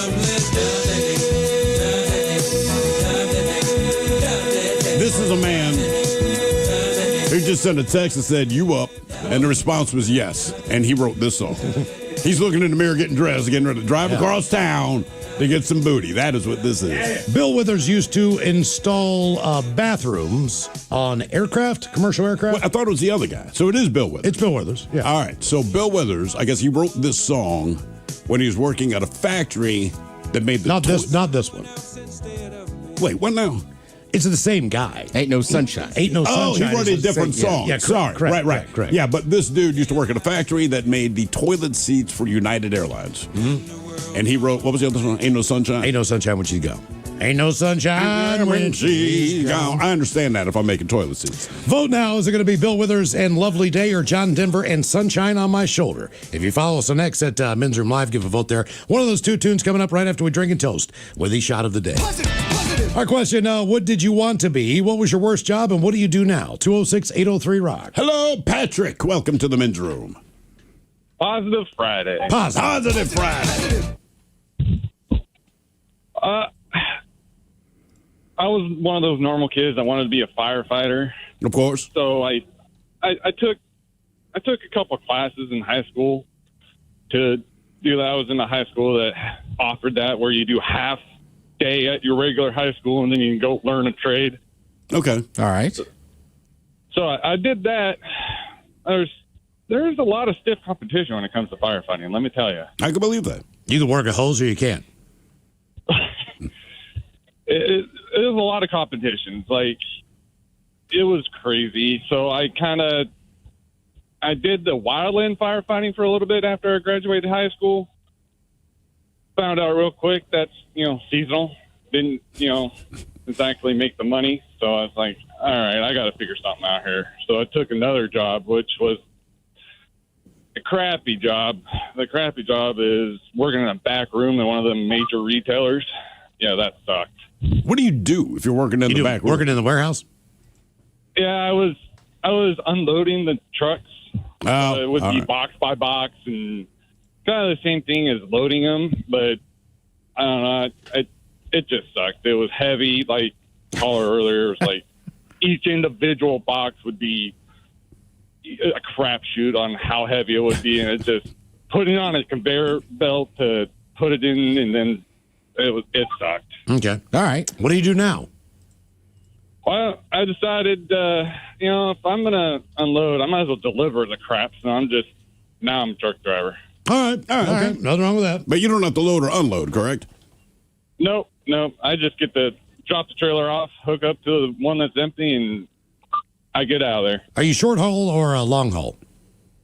A little bit of both. I get home 3 nights a week. Out for 4. Okay. All right. When I got my motorcycle. Hang on. Just real quick. What do you do? Is he still on there? Yeah. What do you do when you go to I don't know, like construction or something, and the 18-wheeler won't get through there? Normally, construction crews are pretty good about taking that into consideration, so they will try their best to give you the best route out of there. Okay. All right. It is tight sometimes. Okay. What about where is the worst place to drive, in your opinion? Like, this is the route, and you're just like, Christ, I got to go this route. Honestly, downtown Seattle, just getting through there. Yeah, I believe that. Okay, so when I got my motorcycle endorsement, the class beside me was taking their CDL class and license. Yeah. How long does that process take to get through? 6 weeks. 6 weeks. Okay. Okay, it's not terrible. Yeah, I couldn't remember what the guy told me because I did ask that question. I was like, wow, I did not realize it took that much training. Yeah. Makes sense when you're rolling down the road with 70,000 pounds of stuff. I'm glad they take the 6 weeks to do that. What did you want to be? What was your worst job? And what do you do now? 206-803-ROCK. I mean, when he said downtown Seattle, I mean, I don't care what city you're in. When you see like an 18-wheeler dropping stuff, you're just like, I'm just always like, I don't know how they're doing it. It's funny that he's a truck driver now. One of the other jobs I wanted when I was a kid, I was convinced I was going to be a truck driver. All right. And part of it's just because we did all those long-ass cross-country trips, right? And they were exceptionally dull sitting in the car. But the one thing we'd always get excited about, and 100% of the time it paid off, if you saw a truck, if you asked for the horn thing, they would do the horn. Yeah. So your perception is, these are the nicest guys in the world. They must be having fun. Look, I'm old enough to know different now, but when you're a kid, they always smiled at you. They always waved. They gave you the boom, boom, which made your whole freaking day, right? They had CBs, so we know they're talking. So in my mind, I'm like, I'm in the car all the time. I go across the country all the time. I should just drive a truck. Dude, they have a bed. Right. And my dad would always laugh. He's like, yeah, it's the life of luxury, son. I'm like, Dad, you don't understand. They have a bed in the top of the truck. My grandfather, Dude, I was the same way because sometimes if we went down on vacation in like South Carolina, yeah, we'd spend the night somewhere like halfway, And we'd always stay at the same hotel. It was attached to a truck stop. Yeah. So, the hotel had a pool. But then as a kid, the truck stop was amazing. They had like a restaurant in there, and it was like all-you-can-eat breakfast. Showers. Correct. Yeah. As a child, the idea that you could shower inside the truck stop and they had arcade games. I'm with you. And I remember my mom and dad kind of laughing. I was like, these guys have it made. Well, they're talking on the CB, and then Correct. you drive to a place to play video games. I'm like, what is not to love? And being a truck driver was glorified then. It was. Like with Smokey and the Bandit. Convoy, Yeah. Smokey and the Bandit, All that right? stuff. All that. It was kind of a BJ lifestyle and the thing. Bear. Our question, now, what did you want to be? What was your worst job? And what do you do now? 206-803-ROCK. I mean, it's still a good job. I'm just saying, as a kid, somehow you like. This is the greatest thing in the world. I mean, really, it just seemed like the absolute coolest job ever. Yeah. Except when we're in Nebraska. I'm like, yeah, they got to drive through here, too. Hello, John. Welcome to the men's room. Hey, hola, dudes. Love you guys, man. Hola. Thank you. Yeah. My first worst job was at McDonald's, and I didn't even last the whole week. What happened? I mean, you guys know what like heshers are, right? You know, like just metal dudes. And this dude, what'd you say? What are? Like heshers, like just like metal guy and stuff. I've never heard that term. I don't know that term. No. Really? Yeah, seriously. No, totally. It's like hesher, like dude who's just full on metal guy. Okay. All right. He was like the head. He was like the head chef or head cook at McDonald's, and he I was like 14, he was like 18, and he was dating like the 14-year-old that was in my grade, and he says like basically just like, end up like me with a Bondo Camaro in the parking lot and a hot 14-year-old girlfriend. Oh God. So yeah, so then I walked out. I was like, done. That's it. No more. But I really wanted to be like a pro skater or a pro skateboarder or a pro hockey player. All right. And which one do you do better?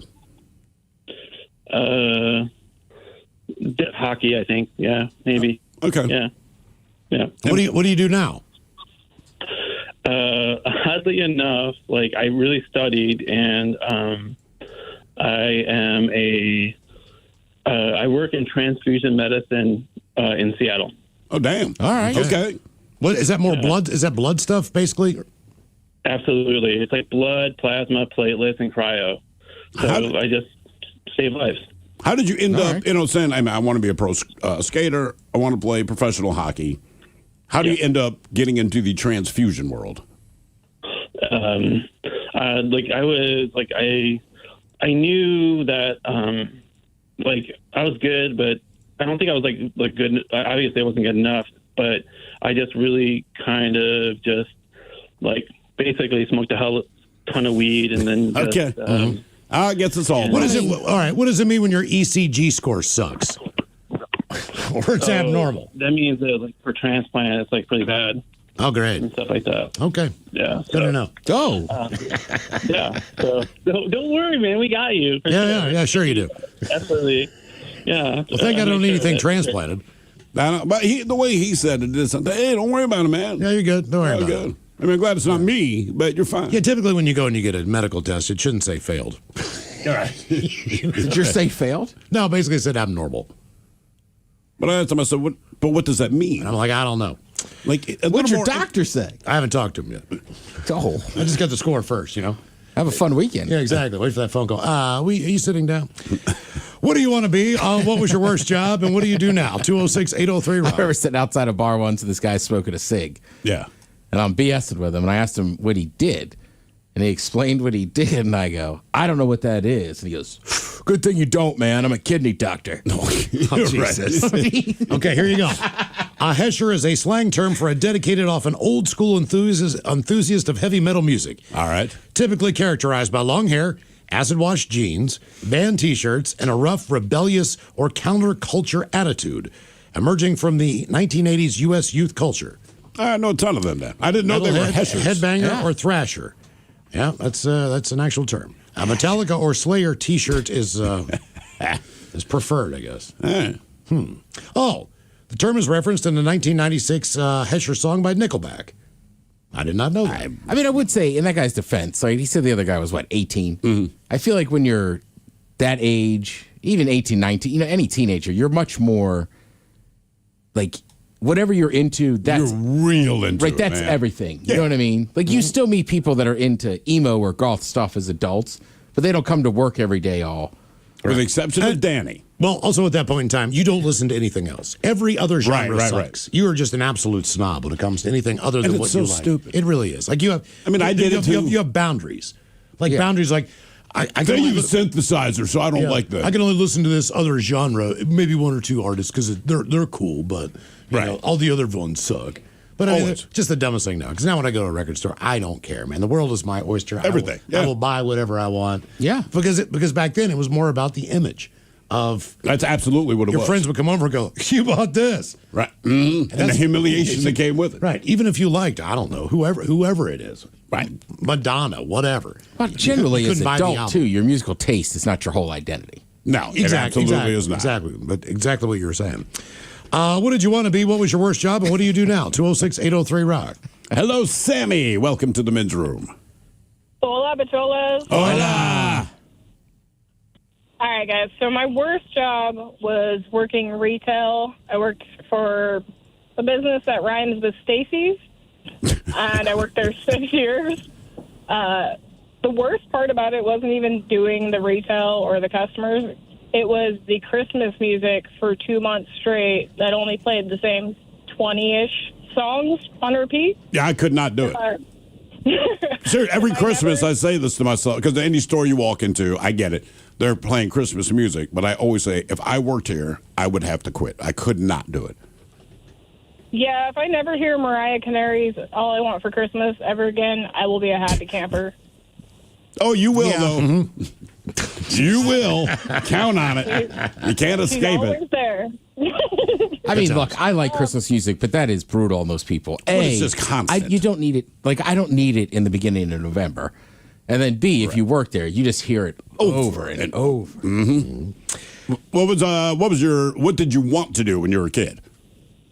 So I had two career aspirations. On one hand, I wanted to be an astronomer, but that takes a whole lot of math, and math is not necessarily my strongest suit. And I was Isn't that really annoying? not smart enough. Well, that's the I problem. thought the That's the problem same with growing thing. up. Because I'm like, I like looking at stars, and I know more useless space information than most people.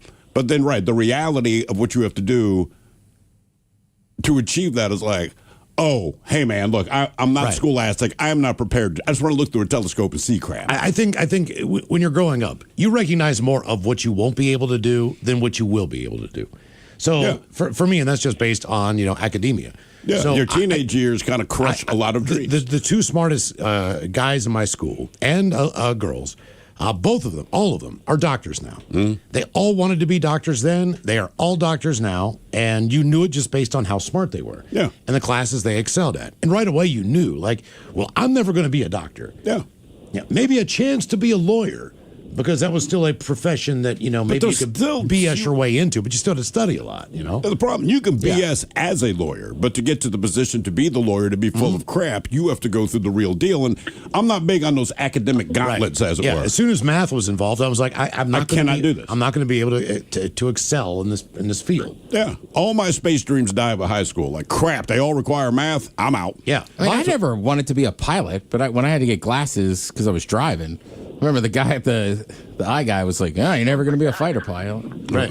Well, you can't get into the air. Yeah, I was going to be. My guidance counselor in high school said, "Hey, I would recommend you don't go to college.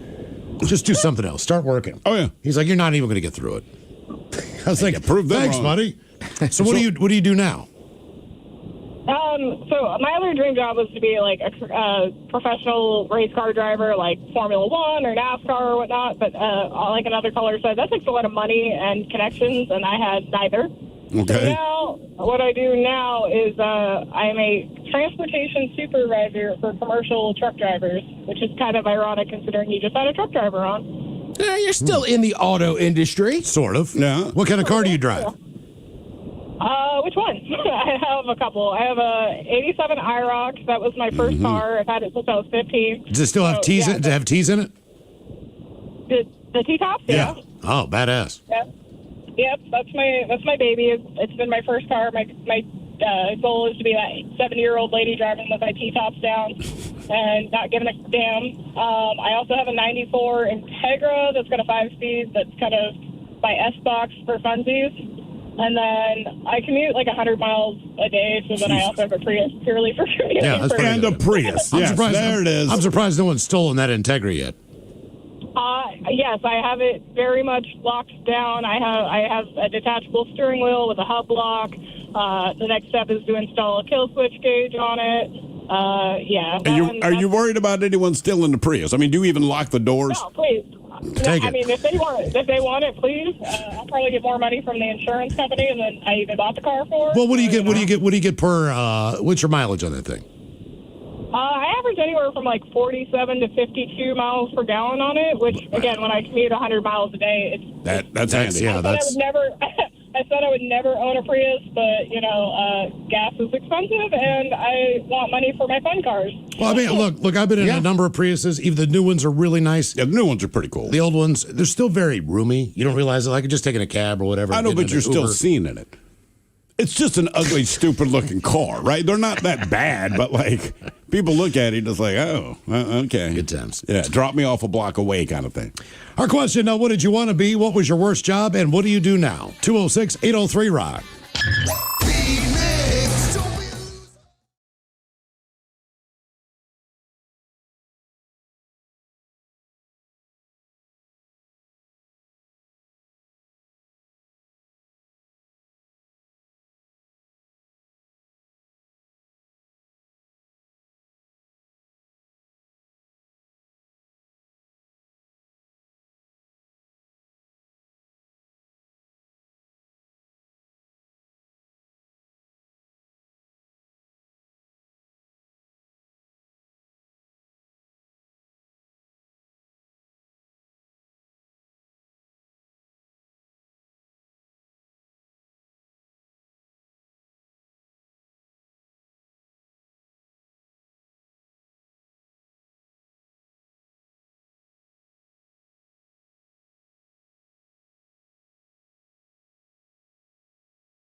Large and in charge program we have for you today. Guaranteed future repeat. Once again, we'll be joined by Taryn Daly and Steve Miggs from the Daily Vinks Morning Show, sitting and spinning with the 10 best songs about rain. Now, when we picked this list earlier in the day, we kind of thought we'd maybe be in the rain zone. But well, now it looks like the Simpsons open. Maybe this is keeping it away. You know, maybe that's it. We have that power. Yeah, exactly. Yeah. Now, if we'd have done songs about sunshine, it would have rained. It'd be dumping rain, of course. Exactly. Just don't fall for it. The best songs about rain coming up of all times. Fake spring. Sit and spin at 4:30. Don't fall for it, dude. Yeah. And today on the yeah, I know. We've had one. This is kind of the second round of it. It's very nice, but you just know when it gets to like April and May, it's going to be like, how's it still 60 and raining? Mm-hmm. Mm-hmm. Well, as the guy in the elevator said earlier today, thank God we're not in the Northeast. Yeah, no kidding. I don't know why he thought everything was so funny. He's one of those guys where no matter what you say, he honest to God, he looks at us, he kind of recognizes us just from the building. So he's like, oh, hey, guys. Hey, man, how you doing? I'm doing great. How are you guys? Oh, man, a little chilly. Really, you're cold? Dude laughed all the way up. Yeah, he wasn't wearing a jacket or nothing. And not a funny thing was said. Mm-hmm. He was a positive young man. Yes, he is. Old man. Absolutely. Old man. Today on our question, we're going to be talking about what you think made you sick. Now, no one is, obviously you're not all doctors. We're not. But oftentimes you get a pretty good idea what has happened to get you sick. Sometimes you're like, I don't know where this came from. I mean, when you get allergies, you know it. Correct. They'll happen in the spring. Yeah. You know what's going on. It takes me a couple days of itching my eyes before I go, damn it. But it's those allergies. Like I was saying, my wife had an allergic reaction. We just couldn't figure it out. Like 5 days ago, she's like, my face is itchy.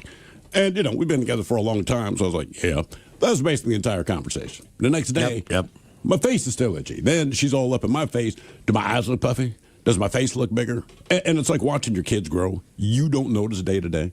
So I'm like, look, man, I don't know what to tell you. I believe your face is itching. She's like, I want to rip my face off. So maybe that seems a bit egregious, but I understand where you're coming from. The next day, seriously, man, my face is itching. So then we go, laundry detergent, still the same thing. Did we eat anything? Like nothing. Well, you don't put clothes on your happened. face. Right. You don't put what? You got to pull them over your head. Well, yeah. Right? All that kind of thing. And then finally, she's slathering up the dog's hindquarters. And I'm like, do you think it has anything to do with the crap that's on your hands as you are massaging this crap into the dog? Because the thing that you're massaging into her is actually a steroid. She goes, I don't know. So she placed a call to the veterinarian a couple of days ago. They got back to her today, earlier, and they're like, oh, yeah. So she was diagnosed by a veterinarian? By a veterinarian. That is the woman I married. Okay. Yeah, they were like, look, man, lots of people have really severe reactions to this. Yours is kind of mild, and we're both just wondering, why wouldn't you tell people? The dog you can put gloves on. You can. If you know that. And she has. Ahead of time. And it's still, and I can't explain it, but her face was itchy. But at least we finally figured out what the source is. All right. Just last week. But that said, she also gets allergies. Her and Ted cycle up on the hay fever allergies. Yeah. You guys start literally within like 12 hours of each other. So if I see her sniffling and rubbing her eyes, I'm like, I'm going to go to work and Ted's going to be a disaster. Or if we're at work and you start going down the flames, Ted, I'm like, when I get home tonight, my wife's going to be a disaster. Well, and allergies, right, are just annoying because you're not like sick. You're not sick. But like, I'm kind of like your wife. Like, I can't take a Benadryl, so I'll just go to sleep. Yes, you will. Right? So you just kind of deal with it. Yeah. And it's so hard not to itch your eyes. Oh, yeah. Just last week, man, I was having some bathroom issues, man. So I got sushi for lunch, then I got some miso soup and some edamame, and, you know. But you did it like 3 days in a row. I know. And every day, like, I didn't realize it. So, like, the next, I had just ridiculously bad diarrhea.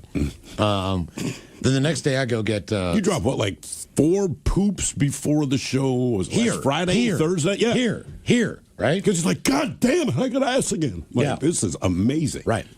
So then I get it the next day. I'm not putting any of this together. Why did I not put this together? I have no idea. I could basically get the same thing I got the day before. The exact same thing. Now, you'd say to yourself, maybe you got bad sushi. And my money says maybe it's the edamame. It could be that.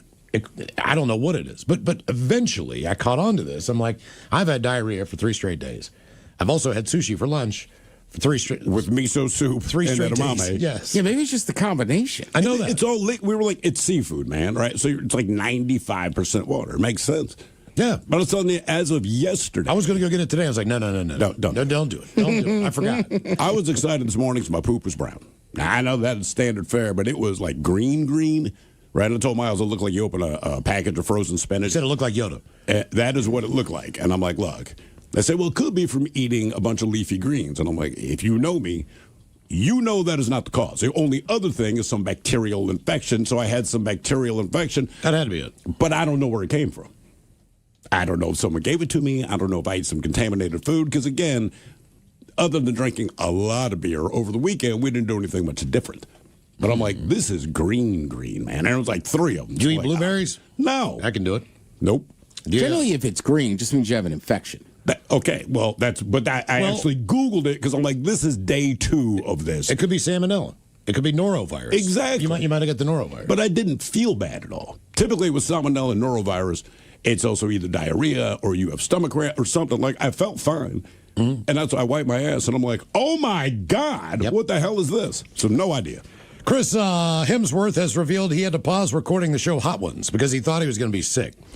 The actor appeared on the YouTube show in which guests have to answer interview questions while eating progressively spicier hot wings. He did this in May of 2024 to promote the movie at the time. This is Furiosa. Yeah, Mad Max starring Mike's the halibut lady. Got it. She in there? Anya Taylor-Joy. You nailed it. Anya Taylor-Joy, yes. Now, while he managed to sample all 10 hot wings, Hemsworth has now revealed they had to halt recording mid-show because he became unwell.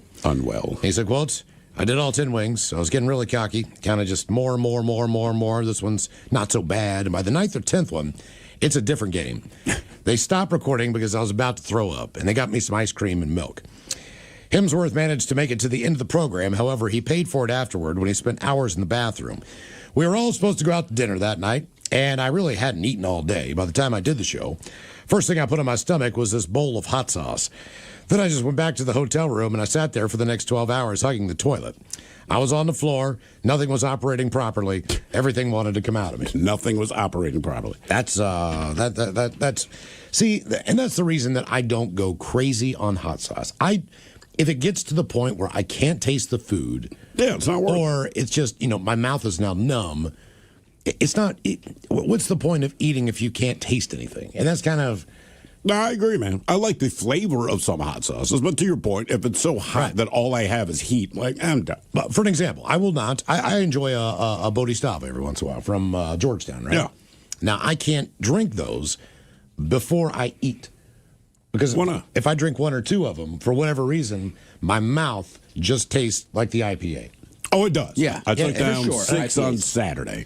Somebody had brought a 6-pack over. We hadn't gotten to it. It was there Saturday. We were off. So from the time I started drinking to the time I went to bed, it was 6 Bodies. Right. And you're right. The only thing I could taste in my mouth was Bodhisattva. Yeah. But I'm okay with it. Honestly, if they don't have men's room IPA, I like that because it's a little bit more crisp. Yeah. Then I'll go Bodhi every time. Sure. But I can't. But not if I'm going to eat. Then I got to drink light beer first. Then maybe I will have one at the end of the dinner. Here's a weird one for you. One of the most innocent things in the world, a dog's lick, may have had incredible.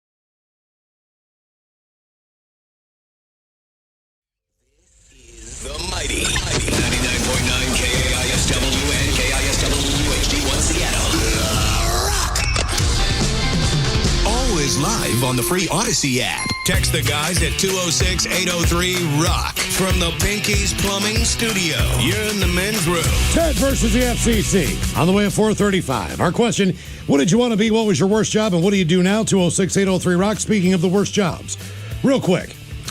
The Wall Street Journal reviewed the jobs rating report for career opportunity. They found the worst jobs in America. All right. The report ranks careers on their overall quality of their work environment, amount of stress, occupational outlook, and income. Here are the 25 worst jobs in America. I'll run them down. Starting at number 25, you have photographer. 24, food server. Yeah. Roofers, 23. Mm-hmm. A welder comes in at 22nd. Water transportation worker at 21. Like a ferry worker or something? I'm guessing so. Or trucking water around? I don't know. Yeah, water transportation, right? Brick mason comes in at 20. Automobile mechanic at 19. A buyer, I guess for just whatever, is 18. I'm shocked that even still exists. Yeah, I know. Truck driver, 17. Construction laborer, 16. Dock worker, 15. 14 is a bus driver. They say dock worker 14? Medium annual wages, $28,260, and it's a dangerous environment. Bus driver, 14. Chef, 13.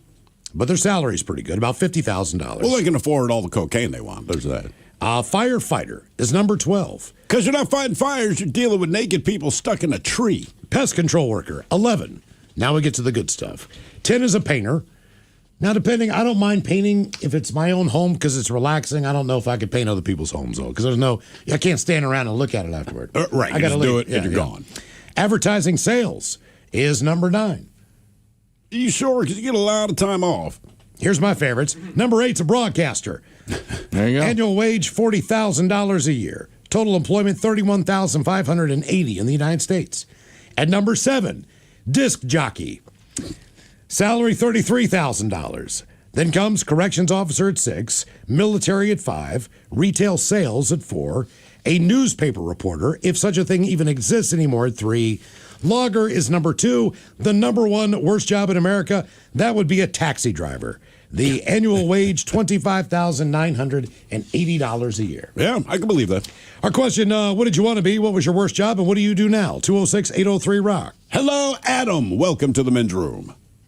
Hola, bicholas. Hola. So, I wanted to be a marine biologist when I was in high school. Oh, it's still up through high school. All right. A lot of math involved in that, too. Yeah, my teacher, my science teacher was like this. I grew up down in the Bay Area. He was a surfer dude. He went out every day at lunch and went and got himself a tall can of beer. And just the coolest guy ever. And he really got me into marine biology, and I wanted to do it. But then I found marijuana, and it kind of poofed and went away. What was the worst job you had? I was a overnight janitor, and working at some electronics companies, I would have to clean out the women's restrooms, and there would be tampons, maxi pads just on the floor. They didn't put them in the little container they were supposed to be in. It was just disgusting. What is it with women in public bathrooms? I mean, everyone free-for-all that I have ever talked to in my life, when they say, look, nobody wants to clean the bathroom, but the women's bathroom is always worse than the men's bathroom.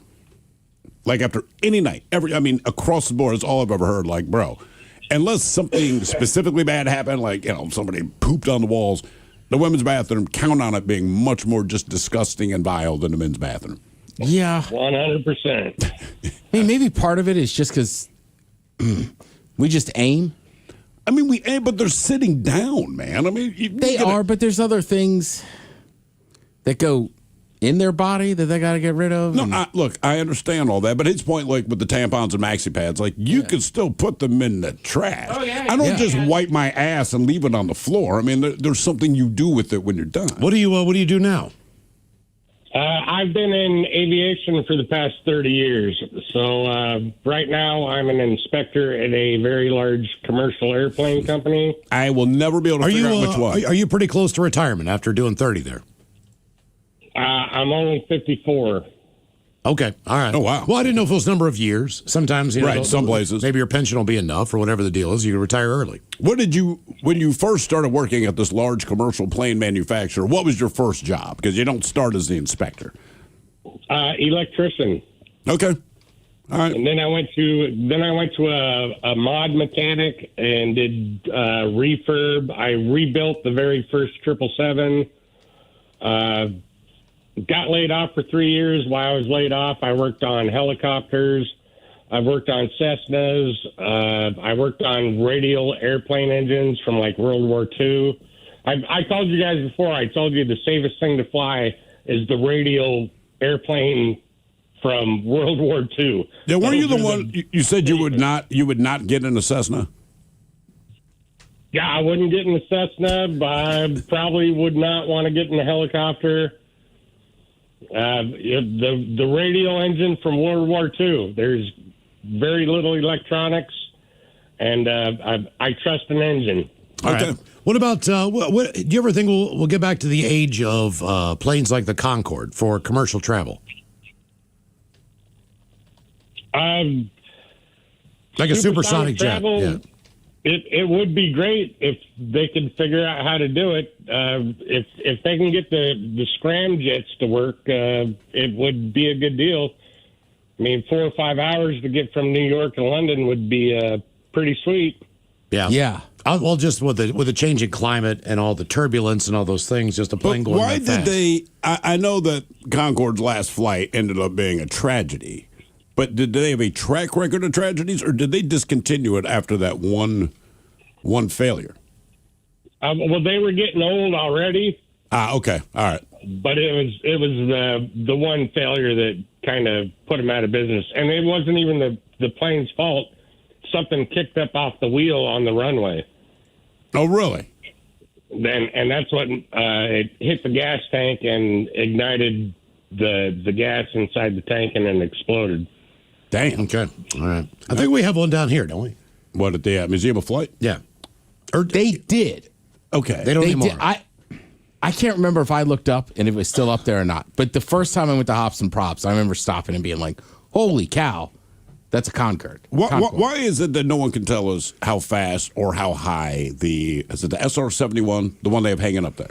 Right? The spy plane? Yeah, so everyone that worked at Boeing, same thing, Hops and Props, and a lot of the Boeing guys are there, and they'll point out the different planes because obviously they're excited about these things, and they pointed that SR-71, and I'm like, all right, well, how fast did it go? And they're like, we can't tell you that. I'm like, just how fast did it go? They're like, we can't tell you. Well, how high did it fly? We can't tell you that. What we can tell you is that it flew very high and it flew very fast, and basically that's all they ever say. What we can tell you is it was a horrible band. Yeah, God, they sucked. What did you want to be? What was your worst job, and what do you do now? 206-803-ROCK. Hello, Joe. Welcome to the men's room. Hola. Hola. Worst job? I would have to say it was working at Little Caesars as a doughboy.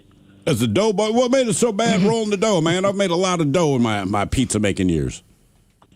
Well, it's just now being, 30 years old, I've got carpal tunnel. Well, yeah. Oh, okay. How many pizzas were you pumping out a day, doughboy? Oh gosh. On a baking sheet, I think a baking sheet had at least 24 round doughs on it, and I think I was probably putting out at least 20 baking sheets. And is that all you did at Little Caesars? Yep. You didn't move me anywhere. You didn't make the pizza. You just did the dough. That's all I did. Okay, so they got one guy doing dough. So they got another guy who dresses everything? Because I figure if you're making a pizza, you're making it from start to finish. Yeah, so every pizza place I worked at, you did, but like you made the dough in advance. Obviously, Little Caesars is doing much more volume of pizza for obvious reasons, but like you made the dough, but if an order came in, you roll over to the oven and you take your ladle and put the sauce on and do it. You know, and that, just to break it up, just to kill the monotony of the job. I thought that was a good thing. There was a lot of people at the location I worked at, so I think that was kind of why. Can you make a good pizza at home there, Doughboy? I do, actually.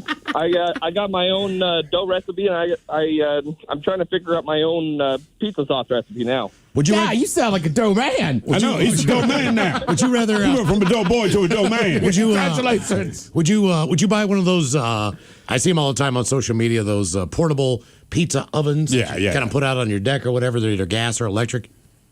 Oh, I haven't seen the portable ones, but I do have a natural gas one. Oh, you do? Miles, my friends have one of the portable ones. It's awesome. Really? And we've used it we used it in Montana when we go over there. Okay, let me ask you this, Dojo. Man. Well, his name's Joe, so that was Dojo. Oh, Dojo. So Dojo. So Dojo, do you think you would be trying to perfect your pizza recipes and all this if you had not worked at Little Caesars? You know, that's a good question. I know you hated the job. Family and I, but I'm listening to all the interest that you have in continuing to make pizza. So as much as you hated the job, it seems like it gave you something that you're interested in, as a dough man. Yeah, 100%. That the family and I always used to do homemade pizza on Friday nights. So that's kind of like our tradition was and everything, and just kind of fell out. So. What's your favorite style? It had to be barbecue chicken. Okay. Oh. How about as far as the style of pizza, like Detroit style, Sicilian, New York? Yeah. What's your favorite that way? I'd say a deep dish for sure. Okay. I like a good deep dish. Not all the time, but I like deep dish. Do you have a poster of the Pillsbury Doughboy in your house? Isn't he the king of the Doughboys? I should.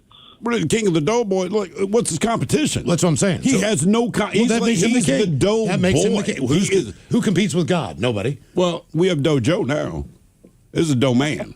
Well, no, but I mean, when I think of famous doughboys, there's only one well. I know, but I'm going Dojo now. Pillsbury Doughboy dead to me now. Now it's all Dojo. What about the character Doughboy and Boys of the Hood? Oh, you know what? That's a good one. Hey, Doughboy, what do you do for a living now? I work at Boeing. Of course. Why don't they serve pizza on airplanes? Wait, what was that? Why don't they serve pizza on airplanes? Good question, actually. Yeah. That's one food item I've never seen. Hey, look, man, you tell the rest of your fellow Boeing coworker that you are now Dojo. Mm-hmm. Dojo the dough man. If they had an airline that had, figure me on this, pizza, chicken wings, hot dogs, hamburgers, French fries. How many more bathrooms they had? I don't know. But wouldn't you be like, I'm flying them, man? Absolutely. I am. Yeah. Why? The food. Because, an airline is just a commodity. So basically, there's no loyalty. Just like, how much do you cost when you get me there? When Virgin was still a thing, I'm like, Virgin became a product, which is, I'm going to fly Virgin. One, you get treated better. The food was better. The service was better. Yeah. That's the only airline where I actually care. When you buy the ticket, all right, whenever you buy it, you have an option of selecting food items. Correct. So they already know, when you get there. Yeah. This guy in four ordered a pizza. And they're going to serve it to you when you get there. I mean, I'd do that. I'm in. I'd fly on that airline. What did you want to be? What was your worst job? And what do you do now? 206-803-ROCK. One of the last times I left Maryland, I'm sitting, at the Green Turtle by the gate for Alaska to fly back here. I have Lito's Pizza. It's a local pizza joint in the Maryland area. I have Lito's Pizza in my bag. And my buddy had said, "Are you really bringing that with you?" And I said, "Yeah, man, they don't care. You bring food through TSA." So anyhow, we're sitting there and we're sitting right on the aisle. And here comes this one dude. He's got a whole pizza with him. And I'm like, my man, where do you live now? And he's like, oh, I live out in California, man. I miss Litos. And I go, I've got some in my bag too. So you weren't the only one. I just thought it was bold that he was bringing a whole pizza. Right, just the whole day. Did you not bring the whole pizza? No, I just had some slices like in a Ziploc and threw it in my luggage. And he just straight up like, whatever. Right, like I'm like, do you put that in the up top? See, I Does would, he just sit in his lap? I would check it just so it stayed cold. I would check the bag. I would spend the $40, $35. I don't think you wouldn't want to do that. Well, if I got a whole pizza, I would. Right, but I'd put it in my suitcase. No offense. I think he probably they ate it. toss luggage and stuff. Like, oh, yeah. That pizza wouldn't survive. I was like, have you watched them load a plane? Good point. Don't put anything in there that you don't want shaken. What did you want to be? What was your worst job? What do you do now? 206-803-ROCK. I'm flying for the first time tonight with my CPAP, and I read they said specifically don't put it in checked luggage because you don't want it to get damaged. Yeah. No. I like that there's some honesty about it. Like, look, we don't care, so just don't put anything fragile. Like, they got to get moving. I get it. Hello, Sean. Welcome to the men's room. Hola, bitches. Happy Friday. Hola. Positive Friday to you, my friend. Positive. Yeah. So what did you want to be growing up? Firefighter. Okay. All right. Do any little girls want to be firefighters? Probably not. But like every dude I've talked to, at some point when they were a little kid, firefighter, no question. But it was always fireman. That's true because of the fireman. Policeman. You know, like it was always that way. All right, what was the worst job you ever had? Doughboy, yeah. Dishwasher. Yeah, that job sucks, bro. I mean, there's no way to cut. You might love your coworkers. You might like your bosses. You might even love the restaurant. The job itself just sucks. Okay. I left the restaurant, hated my coworkers, and I hated my boss. That doesn't help, yeah. So what do you do now? Yeah. Security. Okay. Do you ever have any confrontations with anyone? Not yet, but I'm hoping so soon. I was going to ask, if you're a security guard, right? See, I would be going to the gym. I would be going to the gym. I would be taking a boxing class. I'd have to take some kind of self-defense class, I think, just to feel more confident in case the S hit the fan. But, like, if nothing happens during your shift, it's just a boring day. So is that a good day, or is it a good day when, I don't know, the tweaker walks in half naked and you guys got to scrap for 10 minutes? You know, just something to get the adrenaline going. No, if nothing happens, it's still a good day because I get to talk to the people that are at the concert. Like a couple of months ago, I actually got to talk to Ted. Oh, nice. Friend. He went to the concert at Lumen, I think it was, but I can't remember what concert it was. Oh, it's the country concert. I think it was Morgan Wallen. Oh, nice. Where were you working? Where'd I see you? I was on the floor. I was talking to you during the intermission. Oh, yeah. I was wearing the black Allied shirt. Dope. You remember this dude? Yeah. That was great. I was impressed, too, man. You guys did a good job. There was, I mean, like, look, people were thoroughly enjoying themselves at that At a country show? Yeah. So I was impressed that, like, you know what I mean? Like, they kept an eye on people, but like they let people have fun. What is the worst genre of music? I mean, is it hip hop? Is it rock? Is it country? You know, because country and rock, notoriously, people are going to pregame and show up kind of lit. And it depends on their mood, how the alcohol is going to affect them. But for you, if it's like, hey, this is the genre that's coming to town, what makes you roll your eyes like, oh, boy? Rap. Yep. I can believe that. Yeah, because they don't listen when we tell them not to smoke their weed, and then they pull it out and smoke it right in front of us. Oh, yeah. That sounds about right. And then we have to kick them out, and they don't like it. Yeah. What did you want to be? What was your worst job, and what do you do now? 206-803. I'm going to need you to put that joint. What you going to do, man? Right, because generally they seems like they try to give you at least like a warning at concerts. Like, sure, oh, yeah, absolutely. Right. But if you're just smoking right in front of them, like now it's like, what is that guy supposed to do? Or if you're lighting them up and one guy at the end of your row is kind of awkward about it, you're like, all right, no biggie. Then you go to the bathroom and his drunk buddy goes, don't sweat him, he's a cop. Oh, God, don't sweat him. Didn't happen to me. Hello, Tony. Welcome to the men's room. Hola, gentlemen. Hola. Hey, thanks for being here in Seattle. You make life more bearable. Hey, thank you, man. Yeah. So what was the first question? What did you want to be when you grew up? What was the initial thought? Like, I want to do this.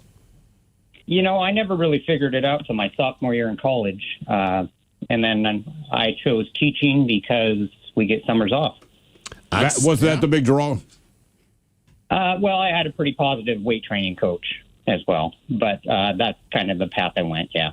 Okay. But how much time do you actually get off in the summer? Because one thing, just seeing my kids now as they go through school, it amazes me how many emails we still get, not from the school, but from the individual teachers over the summer as they're preparing for the next year. And it's like, guys, take a freaking break, man. Yeah, you're right. You get 2.5 months usually. All right. Who do you think's more excited to get off? You or the kids? I would say it's mutual.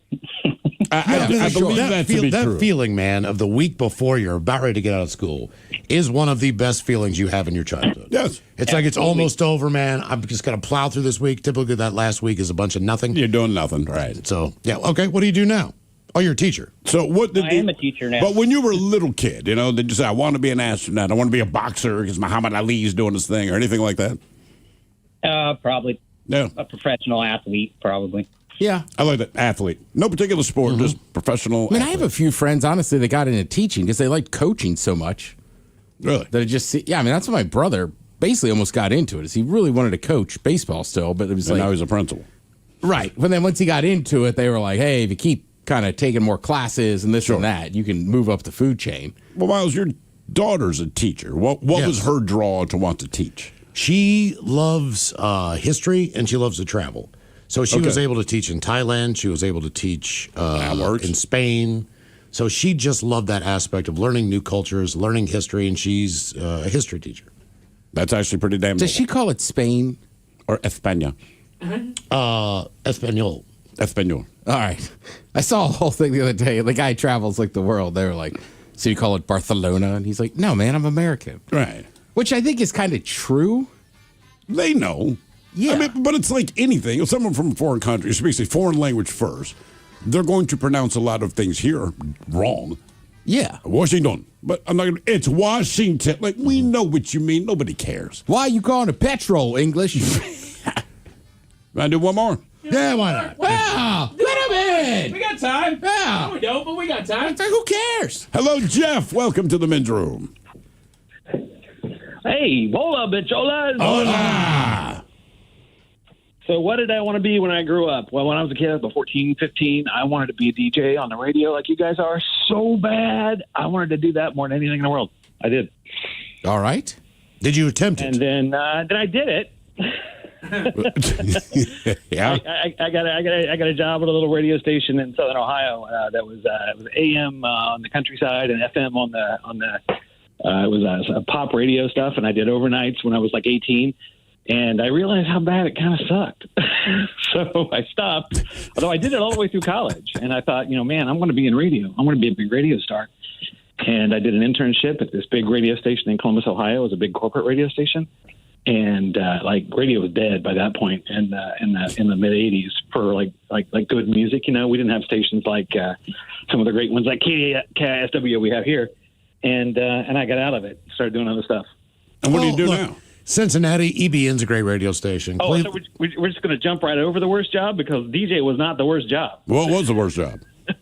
Worst job was I did concessions one winter rather at the Columbus Zoo, and it was like the name of the thing was Wildlife Wonderland, and it was so cold that I was like in this tiny little hut selling pretzels and like cocoa. And I was trying to stay near the heater to keep warm, and I literally burned a hole right through my jeans. All right. What do you do now?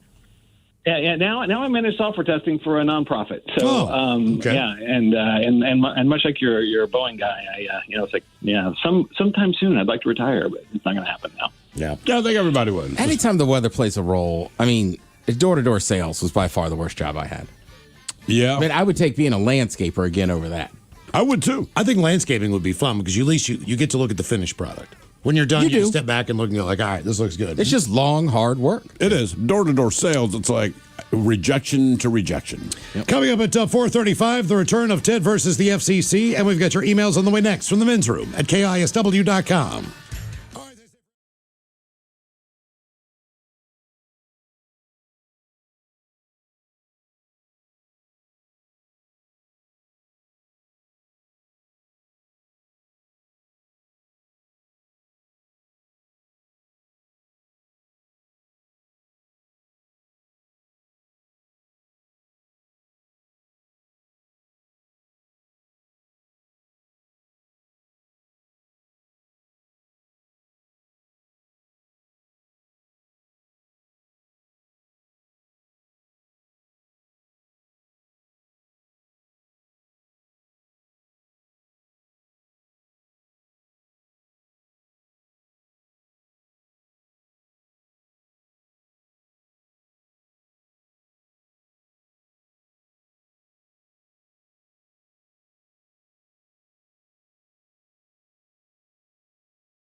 Tonight, how does cell phone usage lead to back pain? Doctors From have coast to coast First, and around the world. If it's not important, you'll hear it here. Exclusively on In Action News. Here now are Stone Ledbetter and Felix Foxworthy. I fully understand the context of the joke, Felix, but this is not the time for that. This is serious news. Yeah, my bad, man. As I was saying, ladies and gentlemen, potentially terrifying news from NASA and the European space. NASA and other space agencies are confirming that a giant asteroid is possibly headed towards Earth. Based on its current trajectory, experts are warning that it has up to a 45% chance of colliding with Earth. The mass of the asteroid suggests that this could be an extinction-level event. What are they so worried about, man? As I stated, Felix, the mass of the asteroid could be extinction level. It's estimated to be 6 times larger than the asteroid that killed dinosaurs. Okay, so what's the plan? The plan? Yeah, man, what's the plan? Every nation in the world is working to come up with a solution. We're facing extinction. You keep saying that, Playboy. I can't emphasize enough the peril the human race is potentially facing. I know that the world's nuclear powers are convening to possibly coordinate a multifaceted launch of nuclear weapons to attempt to readjust the asteroid's orbit. Nuclear weapons? Man, why wouldn't they just send rockets for the Preparation H? Preparation H for a giant asteroid? What are you talking about? My dad, man. When I was younger, my dad used to get asteroids. Now, we finally started using Preparation H. Asteroids didn't go away, but they did shrink to the point that they were manageable. I'm talking about an asteroid, not a hemorrhoid. I know my dad's asteroids were hemorrhoids. He's a man. He got hemorrhoids. My mom got her roids. What? Anybody can get asteroids, Playboy. Men get hemorrhoids, women get herroids. But asteroids is asteroids. My heavenly father. That's why we should send rockets for the Preparation H, man. They'll shrink the asteroid down to a manageable size. My father used to have asteroids, too. But my father was obese, or my mother used to call him meaty. He had meteoroids. No. He had hemorrhoids. Well, sure, because he's a man, and men get hemorrhoids. Okay, that's what I've been trying to tell him, Bonnie, but he won't listen. I am listening, even though I shouldn't be. This asteroid, the one that has a 45% chance of ending all life on Earth, is a giant rock. If it smashes into a planet, there's not enough Preparation H on Earth to help us. What about Anusol? What? It Proctozone HC. My dad says that stuff worked pretty well, too, man. Did he ever get a hydrocortisone topical? Guys, this asteroid is a clear and present danger to all life. No amount of Preparation H, Anusol, hydrocortisone topical is going to help humanity. Epsom salts? No! Okay, Stone, if you're so smart, what would you do? The nuclear option! See, Stone, you sound like you have roid rage, man. So-called roid rage is based on steroids, Felix. Yeah, you get steroids when you walk up and down the stairs too much. Cheese and rice, that is not what steroids are. This conversation went on for the next 25 minutes. 25 very long minutes. The good news is that the life-ending asteroid missed the Earth. Although, truth be told, I was kind of hoping that it would hit the planet and put me out of my conversational misery. Anyway, we'll be back next hour.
The Men's Room with Miles and Thrill. Ted versus the FCC is coming up. But first time for a few emails from the men's room at KISW.com.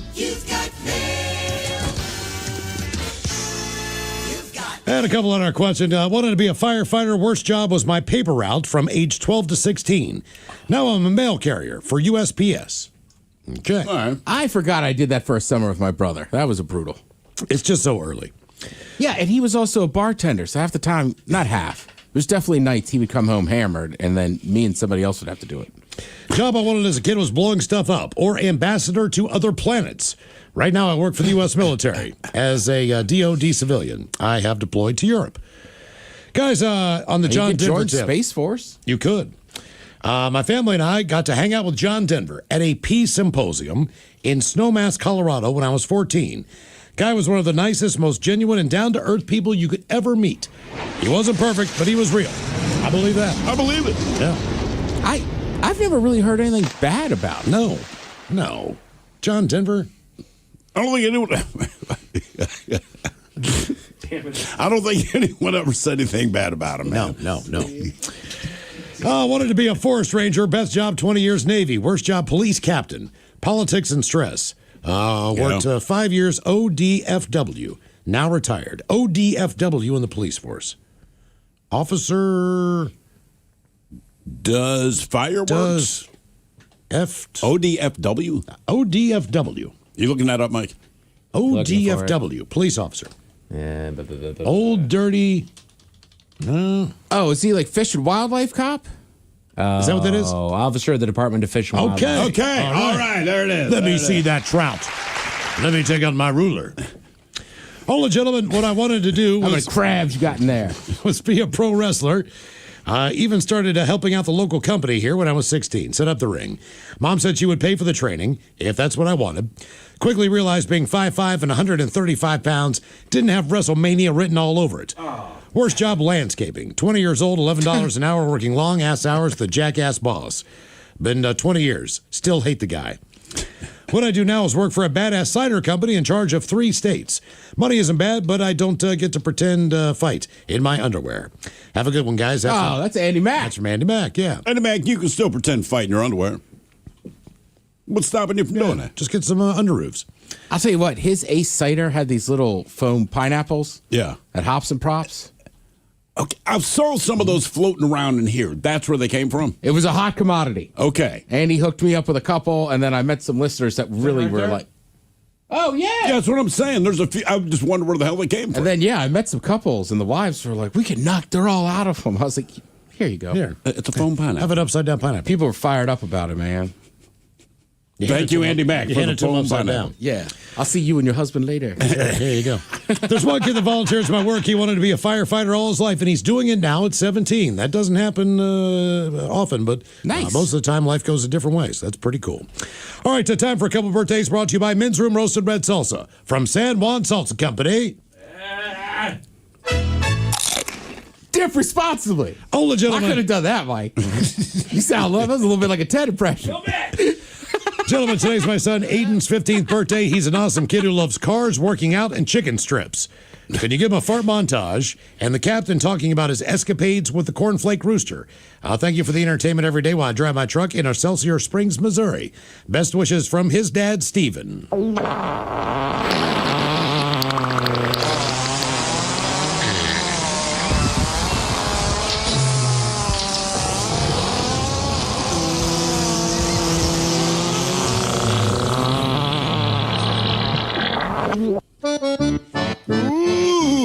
Well, ahoy there, and happy 15th birthday. Yeah, you know, the rooster has a name. His name is Cornelius. Now, let me give you a little inside info about everybody's favorite cereal rooster.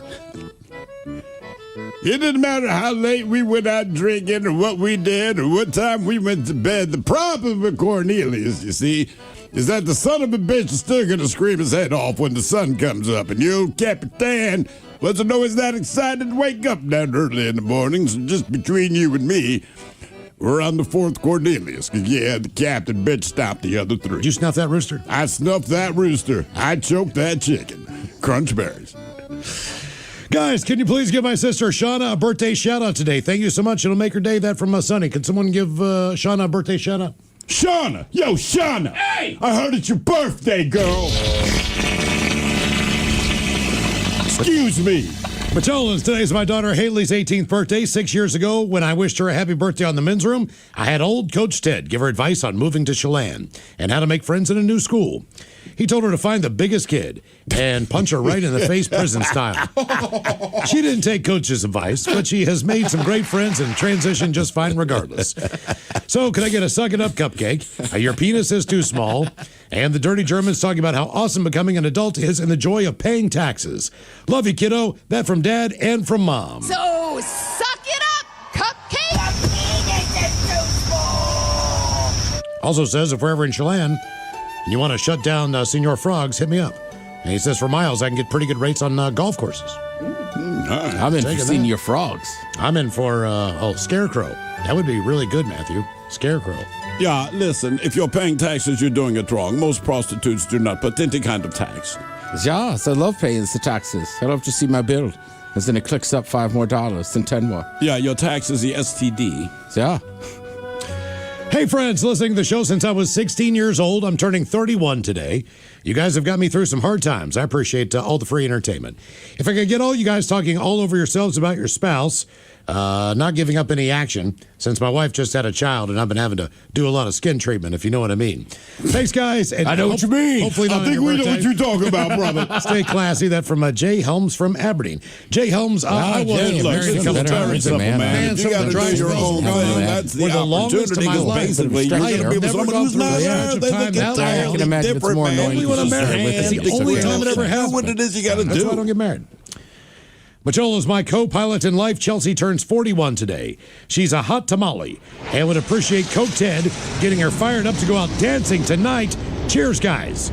That from Ryan.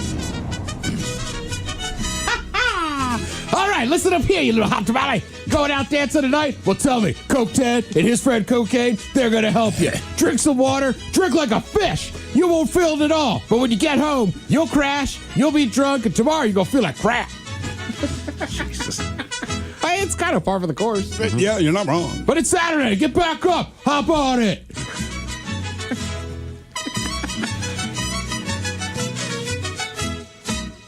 All of hey. Love to request a birthday shout out to my guy, Jason. He is turning 42. Going to get some turtles having sex, some dad jokes, as well as the Dirty Germans instructing him to have a dirty 42. Thanks, guys, for all you do. Enjoy the show. That from Rochelle.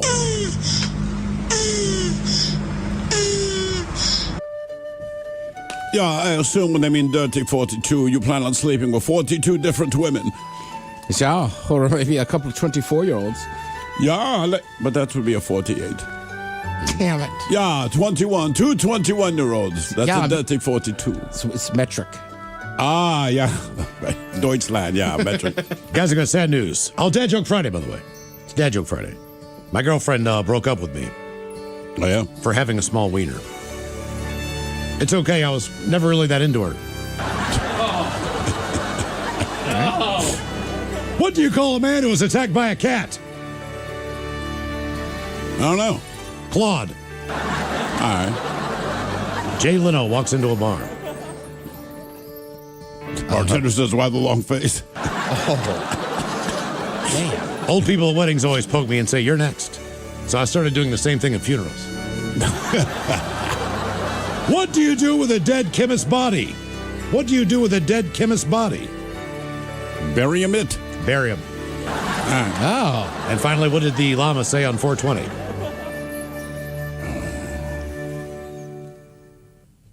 What? Alpaca bowl. Okay. All right. Hola. Two different animals. I'd like to wish my mother a very happy 70th successful trip around the Great Ball of Fire. Can she get a fish sandwich medley? Coach Ted giving her advice on being over 70, and a few dad jokes from Miles. That from JJG, president of the Ted Smith's fan club, Texas chapter. Can I get a filet of fish sandwich? So you know I got I'll have a fish sandwich. Oh, brother, can I have a fish sandwich? Put the cheese and the tartar on the side. I want a fish sandwich. Is it too early for a fish sandwich? Cheese and tartar on the side. Ooh, yeah. I smell the fish sandwich. Maybe Are you some sure? relish in the morning. At noon, and at night. Can I buy you a fish sandwich? So you don't want a fish sandwich? All right, first of all, congratulations. 70, a nice, good number there. I would say, first of all, if you're single, target-rich environment. All right? A lot of people either divorce or through other stuff are single in your age bracket as well. Number 2, still got your health. I'm assuming you're not working anymore. Go to one of those retirement communities. It's not a nursing home. You can have fun. There's happy hours every day. You get a cool new place. And don't wait till it's too long. Everybody ends up loving them. Dad Joke Friday. Did you guys hear about the bee who got busted for visiting a massage parlor? Was it a sting? All right. Quick that. Kid asked, Dad, are we pyromaniacs? I am. I said, yes, we are, son. Okay. What's a monkey that is... What do you call a monkey that is playing with fireworks? A monkey that is playing with fireworks. I don't know. Baboom. What do wives and Google have in common? What do wives and Google have in common? They'll tell you everything. They won't let you finish a sentence before giving you suggestions. What did an Italian police officer say to the speeding driver? What? It's a fine. It's a fine. And one more. Do you guys know what bird does not have kids? What bird does not have kids? A swallow. A swallow. Damn it, Miles. All right, guys, here you go. Happy, happy, happy birthday. Happy, happy, happy birthday. Happy, happy, happy birthday to you, to you, to you. Ya's a Dirty German is brought to you by Men's Room Original Sausage. Available through Uli's World Famous Sausage, mensroomlive.com, and other fine retailers. Schweinefly. Couple extras here. Thank you, Robin. Let's see here. The subject is Don Julio. Ted, yesterday's show, you all talked about drinking all the booze in the house. Mm-hmm. Did you drink all the tequila I gave you at the Stanwood Parade? That from Dave. So again, as I stated yesterday, I saw the guy.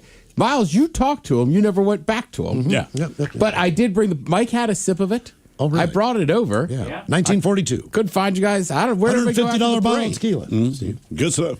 Mm-hmm. I mean, look, Taryn's been on that weight loss thing. I don't think she's been drinking. Okay. Her husband doesn't drink. That bottle might still be there. Ooh. All right. Ooh. You think? Hey, what do you want me to do? You should have gone back and said hi to the guy. I know that. Oh, do you? Yes. Sounds like you're still bitching about it. I am.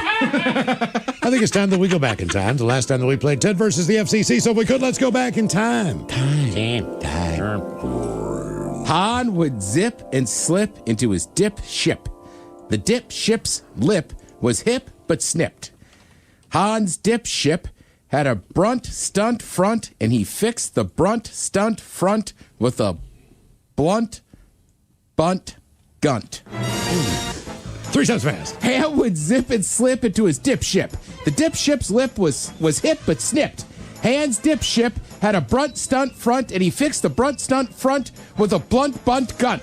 1. Han would zip and slip in his dip ship. The dip ship's lip was hip but snipped. Han's dip ship had a brunt stunt front, and he fixed the brunt stunt front with a blunt bunt gunt. 2. Han would zip and slip into his dip ship.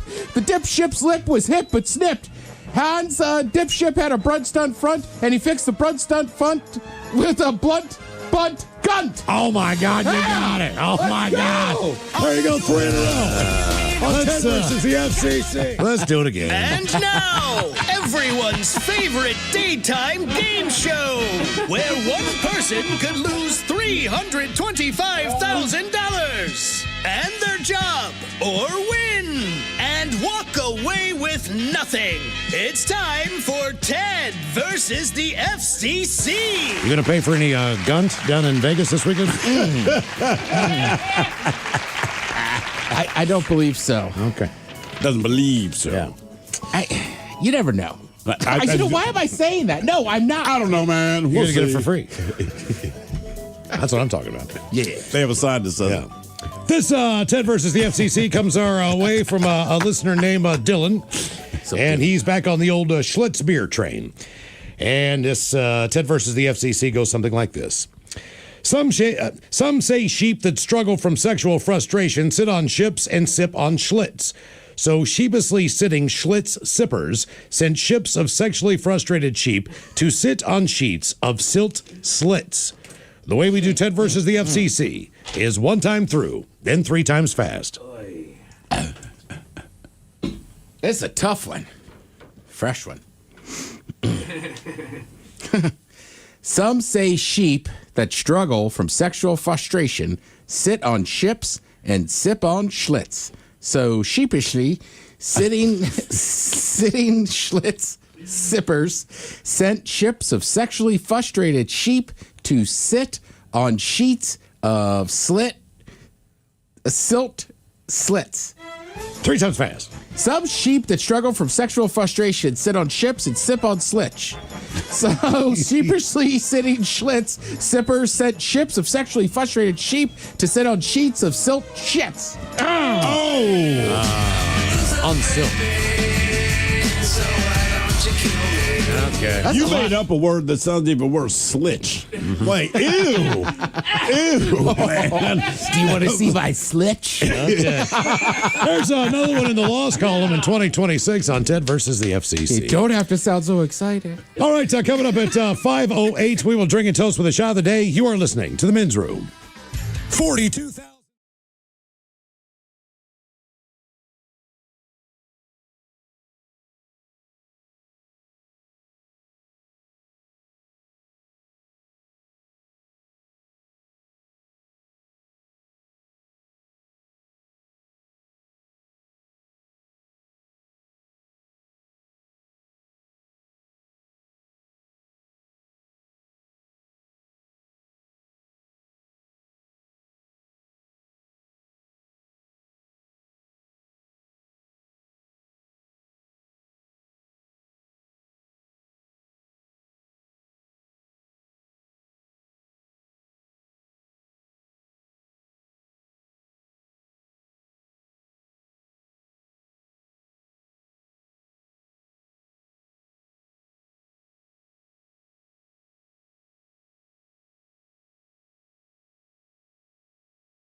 From coast to coast and around the world. If it's not important, you'll hear it here. Exclusively on In Action News. Here now are Stone Ledbetter and Felix Foxworthy. That it has up to a 45% chance of colliding with Earth.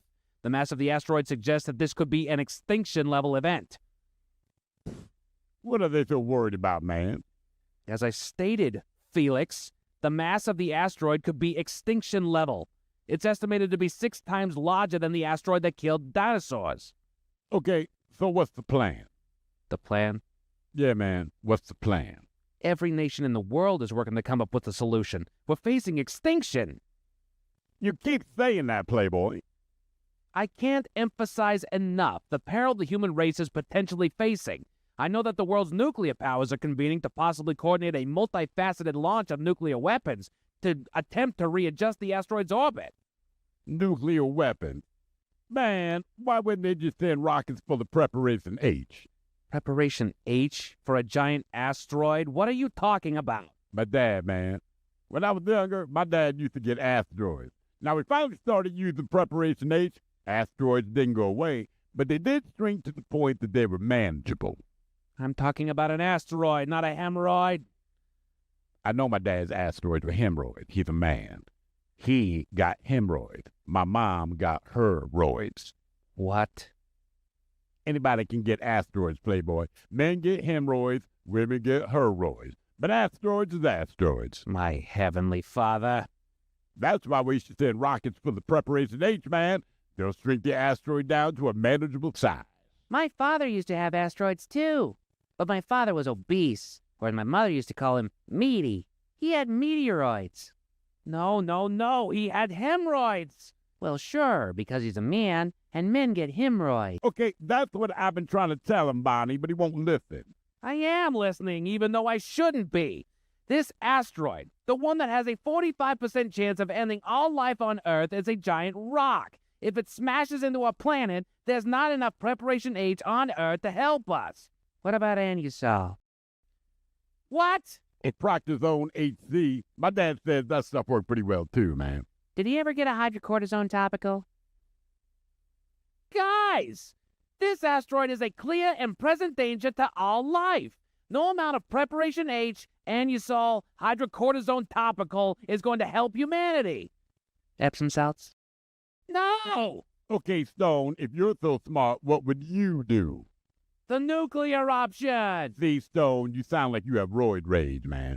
So-called roid rage is based on steroids, Felix. Yeah, you get steroids when you walk up and down the stairs too much. Cheese and rice, that is not what steroids are. This conversation went on for the next 25 minutes. 25 very long minutes. The good news is that the life-ending asteroid missed the Earth. Although, truth be told, I was kind of hoping that it would hit the planet and put me out of my conversational misery. Anyway, we'll be back next hour.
returns with Miles and Thrill.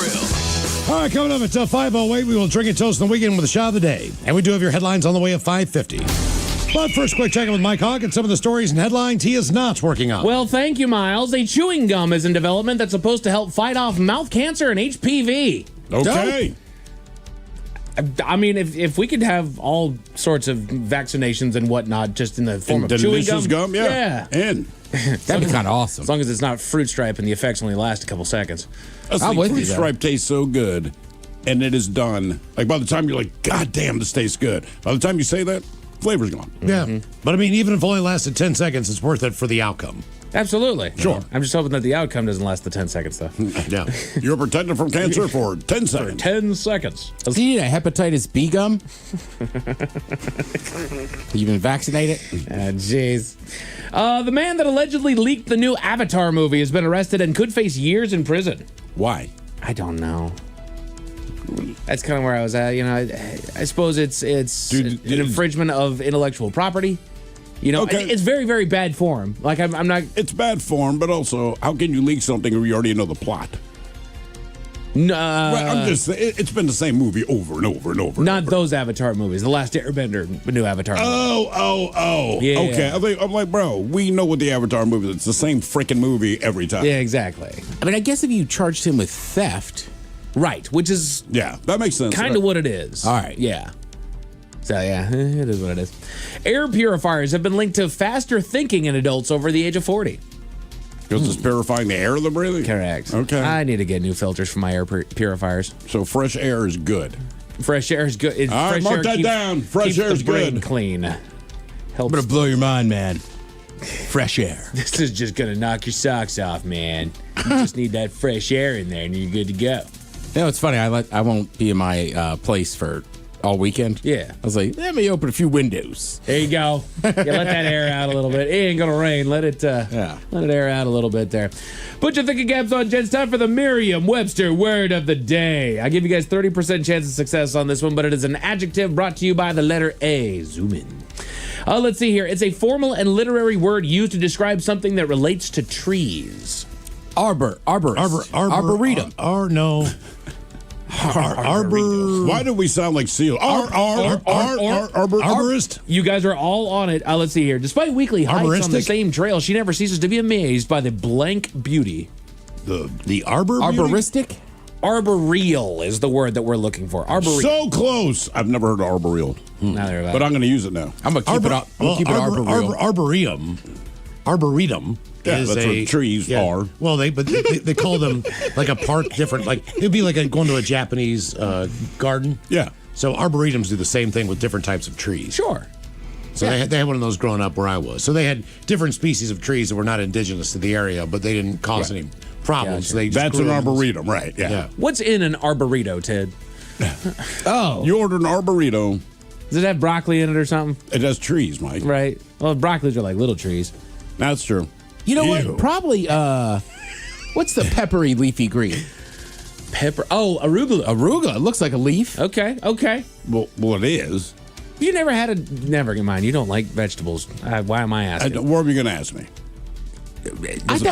Honestly, I'm with Mike. I thought that might be one where you'd go like, yeah, on a sausage sandwich, I like that. I do not. Not the arugula, but like broccoli in a burrito of some kind. Ew, dude, come on. I like broccoli burritos. I don't want broccoli in my burrito. I'm pretty sure my wife's about to make quinoa burritos, and that has broccoli in it. Oh, dude, they're quinoa burrito with broccoli. Hell yeah! Are you fired up about this? I am actually truthfully fired up about it. Okay, let's assume she's not listening. Are you really fired up about this? Yes, I love these things. She's listening. Quinoa burrito. That's the problem. Recipe. I'm going to show you what's in this thing because she makes her own sauce on it. No, that's not what it is. I'm sure the sauce is good, but just quinoa and broccoli. I had some mashed cauliflower last night. Oh. But it's also got like this sauce. You guys know how to live. Made out of like cashews and whatnot. But I'm not lying. I didn't like it that much. I added Frank's hot sauce. There's like sweet little peppers in it or sun-dried tomatoes in it. Okay. Dude, it's dope. You put a little hot sauce in there. Why do you need the burrito part? Just serve it. Because I like things wrapped in a flour tortilla, Miles. All right. Like a spinach Is it high protein? Makes it fun. It is very high protein. I mean the flour tortilla. No, it is not. It's high fiber. High fiber. I haven't gone that route yet. I haven't gone the route of the fiber tortilla. Let's see here. There's an article in The Guardian with a headline that answers itself. Quote, am I a deluded attention seeker? Why, I'm running the London Marathon dressed as a badger. Yeah, you are. Well, look, it's just not practical to do, so if you can do it, it's still impressive. Yeah, but now you're an attention seeker It because you're running doesn't it take away from, like, you don't have to ask that question. You're running a marathon in a badger dressed suit. as a badger. Yeah, you like the attention, obviously. Right. You want to be the badger guy as he crosses the finish line. Why is everyone looking at me? Because you're dressed like a badger. That's right. You want somebody to come up to you at the bar like, you were the badger guy. Right. My buddy that lives in England, he was like, I'm doing the marathon on Sunday. I go, you're doing London Marathon? He goes, we're doing a bar crawl and watching the marathon from the pub. I was like, all right. Worst conversations you ever have in your life after a half or a full marathon with those guys. No kidding. You've said that before. They only talk about themselves. No kidding. It's unbelievable. It really is. You're just standing around like, tell me more about you. Right. All you do is run. I didn't even ask. Yeah. I just grabbed a banana, dude. I just grabbed a banana. Yeah, that's just a stepping stone until I get to the real one. Well, I think I'm going to qualify for Boston on that one, you know. Good for you, man. Cool. So you're going to be a racist now. You got to train that way before you go to Boston. I see. You got to blend. Okay. A shocking new study found that ultra-processed foods can wreak havoc on your attention span. Again, if they found the positive of ultra-processed food. No, they taste good. Other than convenience, price. Right. Yeah, like, guys, we know. And they're delicious. That's what it is. They're designed that your hand goes in the bag and it's hard to get it out. Yes. Right? Like, it's not hard to figure out. It works perfect when you're watching TV. Like, I'm not a scientist. Right. You don't have to, I don't think we need to do a study. Right. You don't, but they will. How many things have you read, Head Chef, where it's like they add stuff in there to hit those brain receptors? A lot of salt, a lot of sodium because you keep going for it. Yeah, I mean, literally, like, well, it doesn't matter which, but certain chips, like, they were like, we need to make these as addictive as we can. Yes. Yeah. Yes. Of course. There's a community group in Calgary that's preparing to give away 80,000 pounds of free potatoes. I saw that. Awesome. Why? I kept looking for why they have such a huge amount of doggone potatoes and never said it. Yeah. Just a surplus of potatoes. You have to give them away. Their eyes are starting to grow. What do they have, like a week and a half, maybe? If that, yeah. Well, you got to think, how long does it take to get to the store? Right. Sure. And then, like, how long does it sit there? And yeah. Then they get little flowers on them. You ever left a potato in a cabinet that you forgot about? I have. Yeah. After a while, you open it up, you got a science experiment. Exactly. You ever taken toothpicks and put it in a glass and water and then try to plant the potatoes outside? No. It works. It works? It works. Every time. You can't mess that up. It's hard to F up a potato. Thank you. Sure. I mean, That's as far why as growing Ireland had a famine. Right. It's not like they forgot how to make plant potatoes. Like They potatoes. didn't even, still had potatoes. The English just took them all. That's why the Irish had a famine. Oh. Really? Oh, yeah. There was nothing wrong with their potato These production. are our potatoes. Yeah, the English just took them all. We need them for our beans. That was the entire discussion. That's right. They have beans for everything, man. They have beans for breakfast. I mean, weirdos. Steel potatoes? They're all potatoes now. All potatoes. We need to make crisps. Yeah, just so they could make a chippy buddy. Chippy butty. Yeah, chippy butty. Can I have a potato with beans? Yeah, put it on a roll. On a bap. I'm still pissed. A podcaster in New York is facing backlash for praising and condoning micro-looting. What is micro-looting? Just stealing small things? Shoplifting. That's what it is, but they call it micro-looting because It's shoplifting. That gives it a trendy, cool, cute It's like when I name. eat a grape. Exactly. That's micro-looting. You're one of the Miles. originators. And that's like when you get into the bin and get the banana chips or whatever. I was a child. Well, I know that. Well, I still think like one. I think, honestly, Miles, I don't think I think they're going above the grape. I think it's like grabbing a candy bar and rolling it out. Right, this is like when we used to rob the Rofo when we were drunk at Hopkins. Yeah. You didn't rob it. We didn't rob it. We would just steal candy bars as they were underneath the counter and put them in our pockets. There you go. Yeah. You ever get behind the person in line at the grocery store who has drank a half soda and they've got a bag of chips that are open and they're eating them while they're shopping? Yes. And then they have to be wrung out? Yeah. Because they were eating them as they were shopping? So they just get an empty bag? Well, no, it's like a half empty. It's like a rolled up bag and they scan that. I haven't done it with food, but I've definitely done it with like a Gatorade or like a can of coffee before. But like, I just wanted this. I'm sorry. I had to get it. But you know what? That's one of those little rules that I feel like every one of us has broken at some point. In fact, there's a whole list. The Men's Room Top 10. The Men's Room Top 10. So I decided to look up the 10 illegal things that we've all done. So these are the 10 commonly broken laws. We're stopping at 10, right? We're stopping at 10. Cool. Just the 10. Don't worry, shoplifting and tasting the produce is not among those things. Let's see the bottom of the list. Ignoring the copyright terms of service or using cracked software or violating website terms. I'm sure I have, never intentional. Yeah, no idea. But I'm sure they have other privacy policy, blah, blah, blah. But, like, look, I don't read it. You know I'm not going to read it. But I don't go to bootleg websites to watch stuff or whatever. Oh, yeah, I don't bother. But I feel like I had friends that, when it was just the iPod or maybe early iterations of certain devices, they had them jailbroken.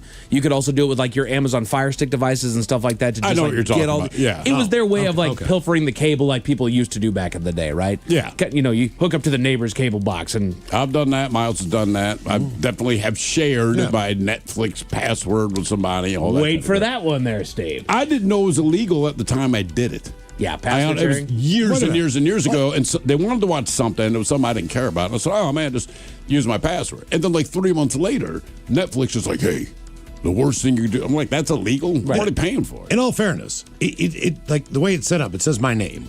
And then the next thing is just kids. Yeah. All right. Well, they don't live in my house, but I have kids. So, yeah, if they want that, I figure like, hey, there you go. Exactly. There you go. But that also counts like if you guys ever made a mixtape. That's ignoring the copyright laws. Yeah, but that was to get ass. Yes, it was. Yeah. Doesn't matter. You broke the law, Steve. When it comes to getting butt, and that is what you're determined to do, and you think this is, by the way, it never worked for me, but you think that this is the key to it, I don't care.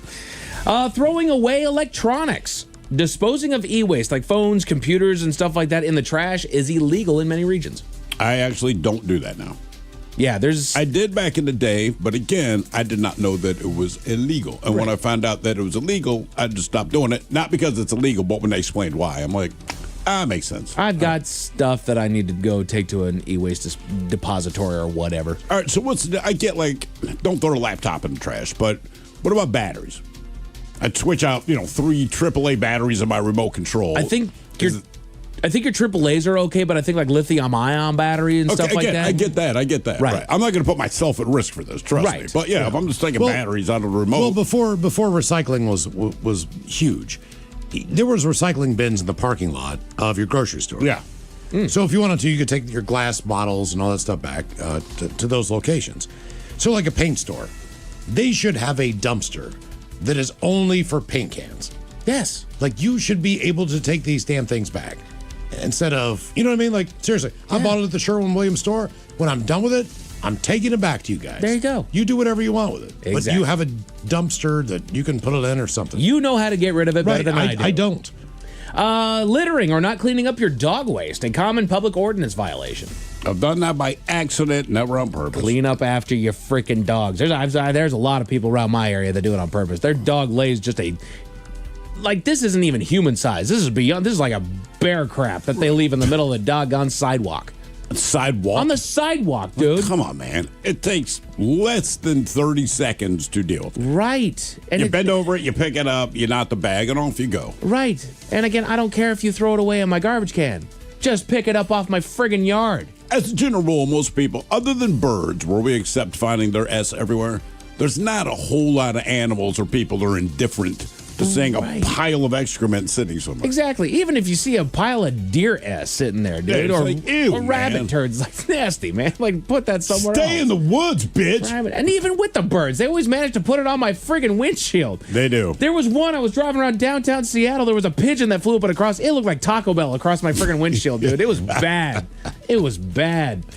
Using fake names online. I do this all the time. Is that illegal? Violating the terms of service, which can violate anti-fraud laws like Computer Fraud and Abuse Act. I just use my own name because typically I'm just buying something or... Exactly. Like I'm not signing into anything. Right. I don't know who's using fake names online. If you're using a fake name, you're doing more than using a fake name. Is something wrong? But it's weird that they have that because everyone's handle typically is not their name. Yeah. Your email might be your name, but everyone else's handle, like Jiggly Blossom 9. Reddit gives you a username. Yeah. You could change it if you want, but I don't care. Whatever they give me is fine. Yeah, exactly. Not updating your address. Failing to update your driver's license with the DMV within the required time after moving. Well, yeah. I got so tired of that. I'm not going to lie to you. Oh no, dude, it gets old, and you give yourself your own grace period. It's one of those. Look, I know I need to do this, and now we'll get around to it. But right now, suck it. There might have been a certain moment where somebody's license expired because in the next 10 days we were about to move into a new spot. Oh yeah. And so it just let's just let that thing lapse. Yeah, wait it out. We'll be all right. We'll be all right. Lying at self-checkout. Accidentally or intentionally misidentifying items. You're bringing in organic produce as conventional, stuff like that. Well, you know you're cheating the system there. There's a certain limit for me where I don't care anymore. You know, I am buying oranges, and I type in orange. No, mushrooms. That's the one that always gets me. I'm just buying mushrooms. They're little white mushrooms. Yeah. Are they the large white mushrooms? Are they the cremini mushrooms? Are they this mushroom? Are they this? Are they the large white, the medium white, the small white? It's like that one. Yeah. It's the difference of a few cents. I don't. But that's the care. thing. Look, if you're going to do self-checkout, man, it's honor code. Yeah. Right. I mean that. To me, like, look, you shouldn't break the law. Blah blah blah. But also, if you're going to install those things, like. You're leaving it up to the good nature of the consumer. Exactly. And obviously, those people are above board. I get that. But that percent that's going to find a way to work the system, they're going to do it. Right. And you told them, go ahead and do it. Digital piracy and streaming. Streaming or downloading copyrighted movies or music without software or software without paying for it. Yeah.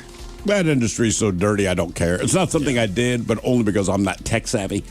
But I'm indifferent to it one way or another. That's fair. I don't care, man. They rip you off on this crap all the time. They really do. Well, and now with different streaming services, you know, now you share somebody's Spotify and you've got all of it. You got anything that you could possibly want on there. So that's all you got to do. Stealing Wi-Fi. Connecting to a neighbor's unsecured Wi-Fi network without permission. I just assume they're all secured. Right? Like they have a password. You'll know. My Wi-Fi does. If it doesn't have the lock next to it. Can I option out? No password required? I've never seen that one before. Right. And that's just a rule. That's just a lesson. If your Wi-Fi is unsecured, the only person that's hurting is you. Typically, unsecured Wi-Fi is at an establishment. Yeah. So they'll say this is a non-secured, Wi-Fi. It's guest Wi-Fi as well. Right, exactly. Yeah. But if your home Wi-Fi is not secured, they're in your network. I mean, look, if someone breaks into your home, it's against the law, but you're still going to lock your door. Correct. Right? Correct. That's all. Yeah. I did pirate my sister's Wi-Fi because I moved into the apartment building right next to hers and I didn't have internet just yet, but I was close enough. I could see her building and I logged into her Wi-Fi and I watched Netflix on my TV while she was gone. Let's see here. Speeding. Again, these are 10 illegal things that we've all done. Driving slightly over the speed limit, which is a major common offense. I might have driven past WSP doing 67 today and got away with it. We blew by somebody on the way to the school this morning. But. Did you? Oh, God, yeah. They're not even going to chase. Watch those motorcycle cops in Federal Way. Yeah. Oh, yeah. Between there and Wild Waves, that's kind of their spot. They're waiting, man. Like, we're not going to drive that far away from the station. We're going to sit right here. We're just going to hang right at the bottom of the hill of Tacoma. You know they're going to be between the median right there. Yeah, it's a damn right. Right by the King Khan sign. Yeah, that's exactly where they're at. Jackasses. And then this is the number one illegal thing that we've all done, the most commonly broken law. I do it pretty much every day. Jaywalking. Crossing the street outside of a designated crosswalk or against traffic signals. Look, man, I'm playing Frogger in my own life. Pretty much. But I'm not even playing Frogger. There is no traffic coming. Right. So I crossed the street. The first time, I didn't even know, I had heard of jaywalking. I did not know that it was actually illegal. I thought it was just frowned upon. Because as an adult, I just find that so incredibly stupid. Yeah. But we'd moved to Seattle, and there's two cops standing in the median across the street. There's no traffic coming. So I crossed the street, and so they're yelling at me, and I realized they were screaming, like, go back, telling me to go back to the other side. So knowing that I wasn't going to do that, I played stupid. I'm like, wait, what? What are you saying? So I kept walking toward them, pretending I needed to hear him, and the guy's like, you just jaywalked. And again, I thought he was kind of joking. I'm like, yeah, man. But you can't do that. I was like, I'm sorry, you're being serious right now? I said, brother, there's no traffic for 3 blocks. Right. And you should still wait for the light. I said, that is a thing here. Oh, they were dead serious. And I said, okay, I'll make a mental note of that. It was like, that was 20 years ago. Things have changed here. Yeah. Now there's things to worry about. That's right. And that was my thing. Like, so they're not going to say that to you now, but back then it was you need some big city problems, brother, if you got the time to worry about that. I have it on good authority. Some people have that same, mentality when it comes to driving their car. They might accidentally drive up to a 4-way stop that they have no reason being sitting there waiting for a doggone red light to decide, Nobody's coming. I have found that after midnight, say, in certain neighborhoods in Seattle, I don't know who does the traffic lights here. They intentionally do them, or they're very, very stupid. Right. But they intentionally do them, right, to impede your progress. I have found that if I know it's a 2-minute light, and there's absolutely no traffic coming, so that light looks green to me, maybe I'm colorblind. Awfully does. Yes, sorry. There's a video going viral on the internet that features some pretty expensive parking lot drama, Miles. What is that drama? Tell you all about it at 5:50. Thank you, sir. Headlines are coming up at 5:50. In the meantime, have we made it to the weekend and drinking time? Somebody out there deserves to be recognized. And the men's room knows just who it is. So to you, we say, bottoms up, sailor. You're the toast of our shot of the day. Drink time it is, and as usual, we head to the drink desk and Steve will throw hill to find out who we're toasting. Yes, indeed. And today we toast the editors at the Daily Mail and dailymail.com. So Daily Mail, it is a British publication. And while both the United States and Britain overwhelmingly speak English, it is very important to remember that our slang terms are often very, very different, which may inadvertently lead to some comical headlines, even about something that is not comical. And I did do the research on this, so they were not being clever. So in this case, an earthquake hit a small town in Missouri yesterday, okay? Now, no injuries were reported, but obviously in Missouri, earthquakes are kind of a new thing. But it was still an earthquake, and the epicenter of which was under a tiny city, only 300 people, but it was the epicenter. And the name of this city, which oddly enough is used in promos now on the station, is Cooter. All right. It is Cooter, Missouri. So I did the research. Cooter is not slang for anything in England. We know what it's slang for in the U.S. So the Daily Mail put out the headline, and it reads, Missouri's Cooter rattled by earthquake.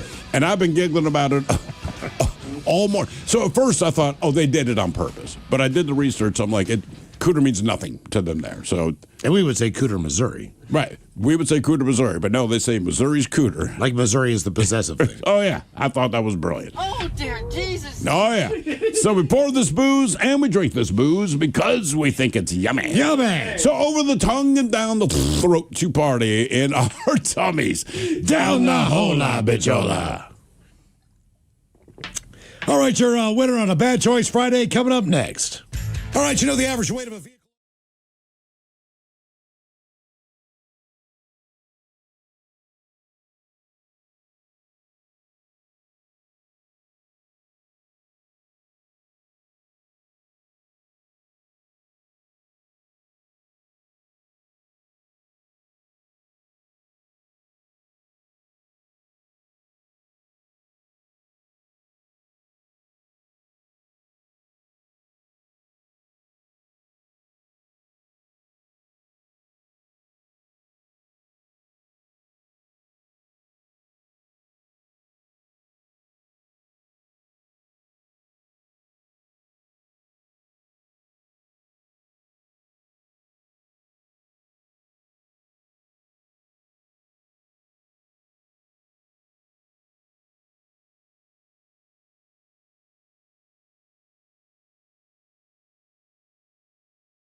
From coast to coast and around the world. If it's not important, you'll hear it here, exclusively on In Action News. Here now are Stone Ledbetter and Felix Foxworthy.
From coast to coast and around the world. If it's not important, you'll hear it here. Exclusively on In Action News. Here now are Stone Ledbetter and Felix Foxworthy.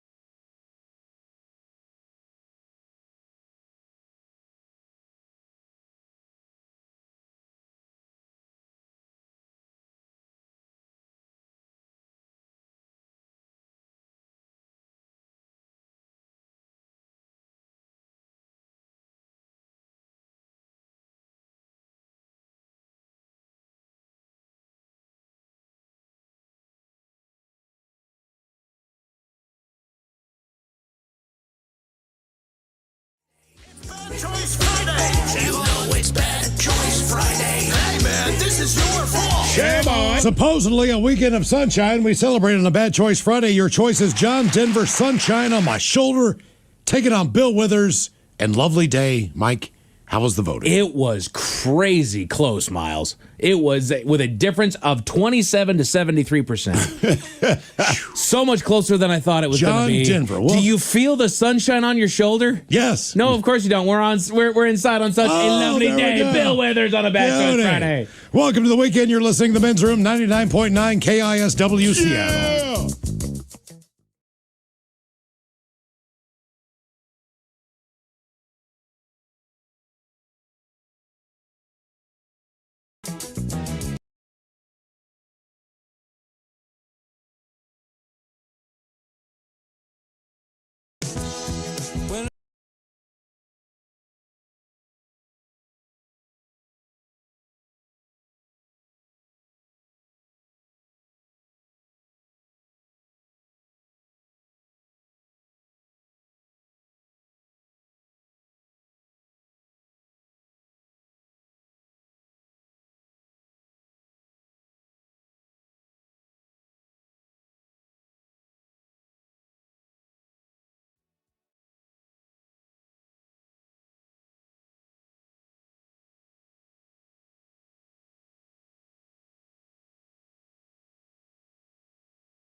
Tonight, how does cell phone usage lead to back pain? Doctors have a hunch. But first, we start with potentially terrifying news from NASA and the European Space Agency. Why are you laughing? I'm sorry, man. My dad, man, when I was a kid, he'd always say, European, when I'd use the bathroom. You know, because I was peeing. I fully understand the context of the joke, Felix, but this is not the time for that. This is serious news. Yeah, my bad, man. As I was saying, ladies and gentlemen, potentially terrifying news from NASA and the European Space... NASA and other space agencies are confirming that a giant asteroid is possibly headed towards Earth. Based on its current trajectory, experts are warning that it has up to a 45% chance of colliding with Earth. The mass of the asteroid suggests that this could be an extinction-level event. What are they so worried about, man? As I stated, Felix, the mass of the asteroid could be extinction level. It's estimated to be 6 times larger than the asteroid that killed dinosaurs. Okay, so what's the plan? The plan? Yeah, man, what's the plan? Every nation in the world is working to come up with a solution. We're facing extinction. You keep saying that, Playboy. I can't emphasize enough the peril the human race is potentially facing. I know that the world's nuclear powers are convening to possibly coordinate a multifaceted launch of nuclear weapons to attempt to readjust the asteroid's orbit. Nuclear weapons? Man, why wouldn't they just send rockets for the Preparation H? Preparation H for a giant asteroid? What are you talking about? My dad, man. When I was younger, my dad used to get asteroids. Now, we finally started using Preparation H. Asteroids didn't go away, but they did shrink to the point that they were manageable. I'm talking about an asteroid, not a hemorrhoid. I know my dad's asteroids were hemorrhoids. He's a man. He got hemorrhoids. My mom got her roids. What? Anybody can get asteroids, Playboy. Men get hemorrhoids, women get herroids. But asteroids is asteroids. My heavenly father. That's why we should send rockets for the Preparation H, man. They'll shrink the asteroid down to a manageable size. My father used to have asteroids too, but my father was obese, whereas my mother used to call him meaty. He had meteoroids. No. He had hemorrhoids. Well, sure, because he's a man, and men get hemorrhoids. Okay, that's what I've been trying to tell him, Bonnie, but he won't listen. I am listening, even though I shouldn't be. This asteroid, the one that has a 45% chance of ending all life on Earth, is a giant rock. If it smashes into a planet, there's not enough Preparation H on Earth to help us. What about Anusol? What? In Proctor's own HC, my dad says that stuff worked pretty well too, man. Did he ever get a hydrocortisone topical? Guys, this asteroid is a clear and present danger to all life. No amount of Preparation H, Anusol, hydrocortisone topical is going to help humanity. Epsom salts? No! Okay, Stone, if you're so smart, what would you do? The nuclear option! See, Stone, you sound like you have roid rage, man. So-called roid rage is based on steroids, Felix.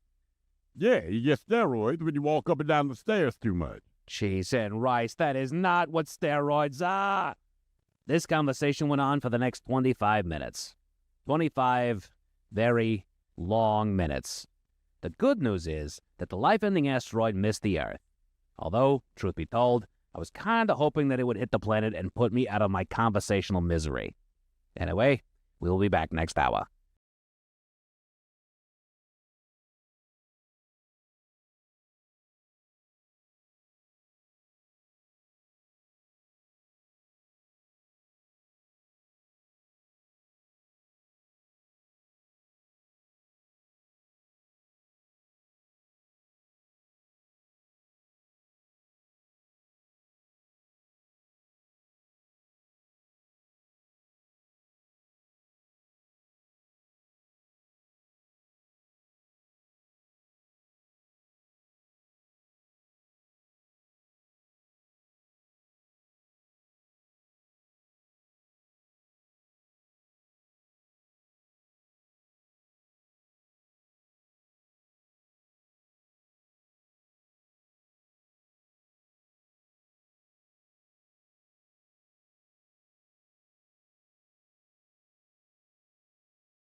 The debauchery rolls on. You're listening to The Men's Room with Miles and Thrill. 99.9 KISW. Now for all TV news all the time, it is time for TV Time with T.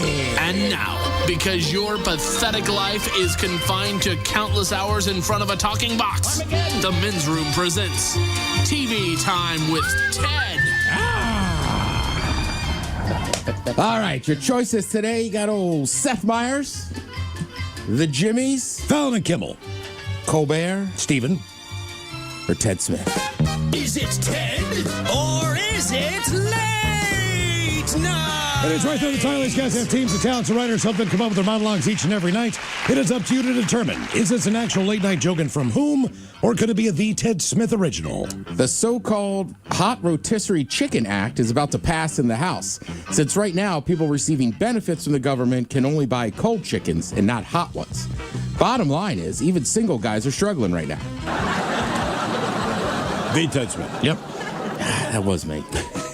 You know what you call if you get just a rotisserie chicken? What? Bachelor's handbag. You're allowed to buy a cold chicken, though. Yeah, they can buy they had something that rotisserie chicken, but it can't be. It can be a rotisserie chicken. It just can't be correct. hot. And I love them, but I don't know that I ever buy a cold one. You know, because you're not on Snap. I mean, honestly, like, According to a new study, salmon exposed to cocaine in the water can swim longer distances. In fact, they'll just keep going until they find an ATM. Okay, I'll call the bike guy back. Colbert. Seth Meyers. According to a new study, salmon exposed to cocaine in the water can swim longer distances. In fact, they'll just keep going until they find an ATM. Oh, okay, I'll call the guy back. Apple CEO Tim Cook is stepping down soon, and he just said his biggest regret was fumbling Apple Maps. And you could tell he meant it because he said it from the car while he was floating in a lake. He said Apple Maps was the biggest regret. Then everyone who spent $4,000 on the Apple Vision Pro was like, you sure about that? I'll go Colbert. Fallon. The Apple CEO Tim Cook is stepping down soon. And he just said that his biggest regret was flubbing Apple Maps. And you can tell he really meant it because he said that from his car while floating in the lake.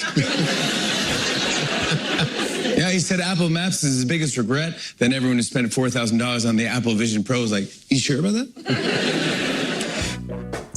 that? We're done. Oh.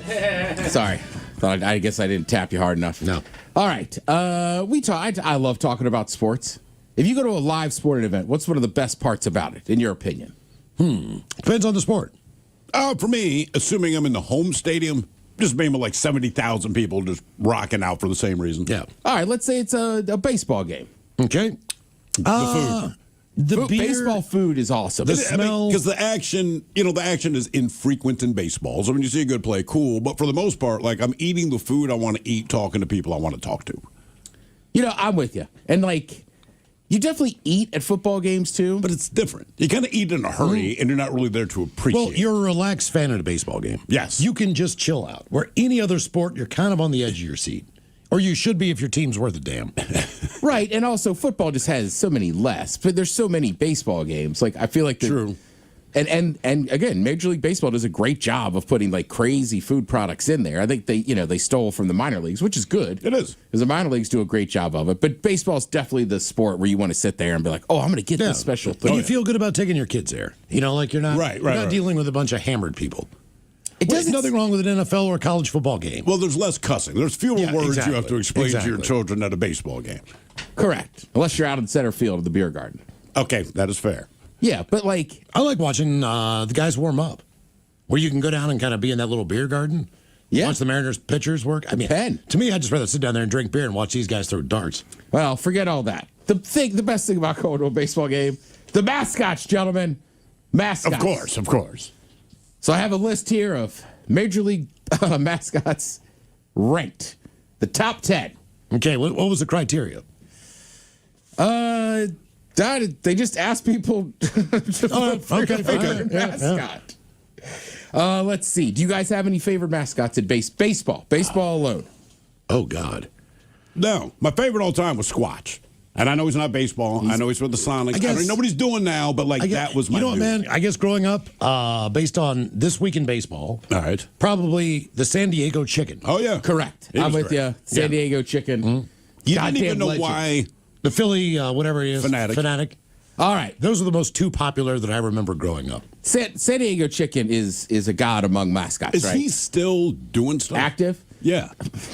Yes, is he still in the community? I just mean, like, I've not heard about him in a long time where he used to dominate everything. We were in a game and I didn't see him. Down in San Diego. That's right. Yeah, we were in San Diego. Well, he's not the official mascot for the Padres. Mm-hmm. Yeah, but he still is He's the San like the Diego official Chicken. mascot of mascots. He would show up anywhere. He would show up at the Chargers games. Correct. And he was massive. I want to say he was also pretty massive before everybody had a mascot. Right. Unfortunately, in the United States, we're kind of slow to the mascot game. Well, if you go to other countries, that's why they make fun of us. Like Japan has a mascot, I want to say, for everything. Everything. Right? You got to have a mascot out there. But yeah, the San Diego Chicken was that guy. Not only could you watch it on This Week in Baseball, but then whenever there was a rain delay on the weekends, like especially because I remember as a kid, right, you'd have Orioles games, DC didn't have a team. There was always that video of the San Diego. It was like the highlight film, 45 minutes of the San Diego Chicken. Mike, you ever seen that? I've not. All right. I can't even explain it. He was like an icon in the U.S. So it says here that he's in semi-retirement as of last year. Okay. Because he did become the mascot for the Padres back in 23. Oh, did it? Oh, Yes. Well, don't they have a Padre? How boring of a think they have a mascot. Friar. Yeah, I think they do. Yeah, it's exciting. Yeah. All right, so number 10 on the list is Lou Seal. It's a seal. His name is Lou. Who the hell are the Seals? It's baseball. Think about maybe a baseball stadium where a seal could What be. is it? The Giants? It is. Okay. San Francisco Giants. I like that. Hey, our name's the Giants. I'm going to use the seal as the mascot. That's pretty I get common it. in baseball. Well, why though? Because like Mr. Met, he's a freaking baseball. Yeah. You know, the Mets don't mess around. It's Mr. Met, he's baseball. Your name's the Giants. We all know what a giant is. But And it you should be- it decided to use a seal. I'm saying like with the Mets are the ones that should have to come up with something because they're like, I know it's a metropolitan, but it doesn't mean anything. You say a giant. If I'm a kid, like I want to see a giant. Right. And you give me a seal, I'm pissed. Well, you can also show up as the Jolly Green Giant. Something. You're still a giant, right? You can be the brawny man. But I don't think they're named for giants. They were. I don't know why. I mean, remember they were in New York City originally, and I think they were called the Giants because the city was giant. Right. That's why some people say New York Football Giants. Correct. Nah, I still want a man on stilts in that mascot outfit. That's what I'm saying, man. You should be a giant. All right. Now up next, I don't know what he has to do with this, but Ace. Who's Ace? He's the mascot from the Toronto Blue Jays. Oh, is he a bird at least? Of all my mascot knowledge, I don't know a ton about Ace. You don't know Canadian mascots? Man, you're right. Maybe I don't. Yes, he is a bird. Okay, so he's just named Ace, but I'm assuming he's a Blue Jay. Yes. Yeah. All right. Yeah, you know, he looks like a Blue Jays mascot. All right. He must do cool. I mean, looking at him, I'm not like cool. Right. I But guess it's you're right, fine. Miles. I am kind of an international racist, I guess, against other countries. That's not racist. I was if gonna say, hate you should come Canada. up with a better word. Knowledge. You make yourself What if you sound hate worse than you Canadians? are. Right. I'm a mascot racist. Like Blue that. Jays are the pricks of the bird world. What? Right. See, that was more racist than you did. Yeah. All right, up They next. Now put your thinking caps on. This guy's name is Paws. Pause. So Tigers. PAWS. Detroit Tigers. All right. Let's go. What number is he? He is number 8. Okay, better than the team. Now, number 7 on the list. He also carries a gun. He for has a safety. baseball name, but I believe he is a dinosaur, and he goes by Dinger. Yeah, Dinger this, for the Rockies. yeah. For the Rockies. Now, I don't know why I like Dinger. I've seen him do some stuff. What is it about Dinger that you like? Well, he's kind of a weird. He's my favorite dinosaur. Okay, that's your Go favorite. circle back to that. All right, it's a fun name. All right. Hey, Dinger. That kind of tip. He gets First, all- he's a racist. Oh, Dinger's a racist for sure. Now he's shouting Dinger. What's up, Dinger? Again, they say That's how they should say. What's up, Dinger? Just make everyone I get uncomfortable. punched. Stomper at number 6 of top 10 mascots of baseball. What team is he? Stomper. The Athletics. Oh. I guess, what are they going to Should be the Sacramento Rats. Kidding. God almighty. That town is just a rats frickin' it's capital of the world for rats. They pay taxes on it. Yeah, they vacation there. I don't know where they're at That's there, where man, they but sun. we've got to be on this list.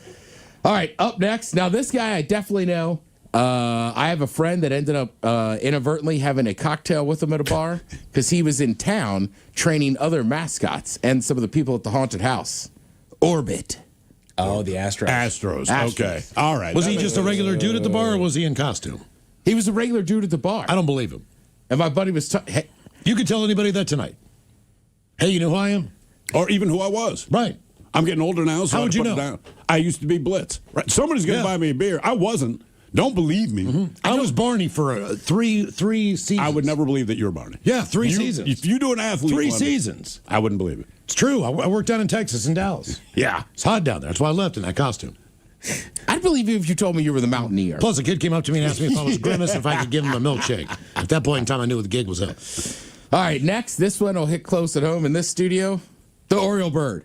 Yeah. All right. Baltimore Orioles. He's fine. I mean, he's fine. Look, he does everything a mascot is asked to do, but to be Nothing. fair, but that's it. Is he just the Oriole Bird? Yeah, he's just he's the an bird. Oriole. But I've done events with him.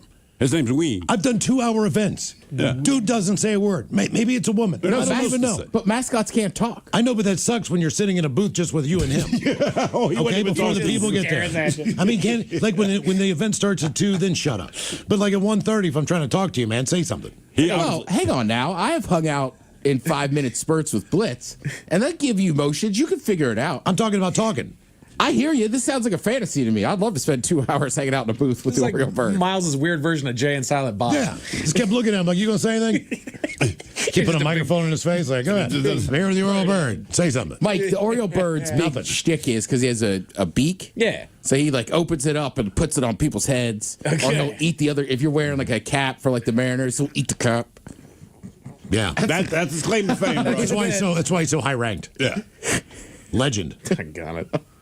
After the Oriole bird, the Mariner moose. Let's go. right. 3 on the list. Knew we had to be on there. I like the moose. And again, why do we have a moose? Because we're in the Pacific Northwest. I mean, I know there's not moose They're here. but- called the Mariners, and we're next to the water. Hey, look, I like the moose. I'm just saying. Hey, it just moose seems like odd, water. hey, man, we're the Mariners. So here's a moose. I mean, the biggest issue is that there's not that many moose in the state. Correct. It's more elk. But I think for alliteration, you just call them the What's Mariner the plural of moose? Moose. Moose. Moose. Look at all that moose. Yeah. Look at all of them moose. Look at all the I think it moose, works or look at both all ways. the moose. That's a Look at lot all the moose. All Okay. the moose. I'm saying, look at all that moose. What you gonna do with all that moose? Oh. Up next, In that I will moose. say, at least the top 4, you can tell who it is, right? Because it's like the Oriole bird, like, all right, bottom Orioles. Mariner moose. Number 2, Mr. Met. Mr. Yeah. Okay. I noticed there's no love on here for Mrs. Met. Not yet. Yeah, you wait. It's coming. Oh, you know it is. Telling you, Mrs. Met stacked this year. What if Mr. Met just married another Mr. Met? You have 2 of them. Well, yeah. Yeah, that'd be cool. That'd be great. Like, I don't think, I mean, let's just be honest. I don't know that any professional franchise is going to have an out mascot. I think it'd be awesome. Both of them would. Like, hey, I mean, I big bet news. Pride Week, does Pride Week have a mascot? It's Mr. Matt with his husband. Yeah. And Mrs. Met with her wife. Is there a mini Met? Little baby Met?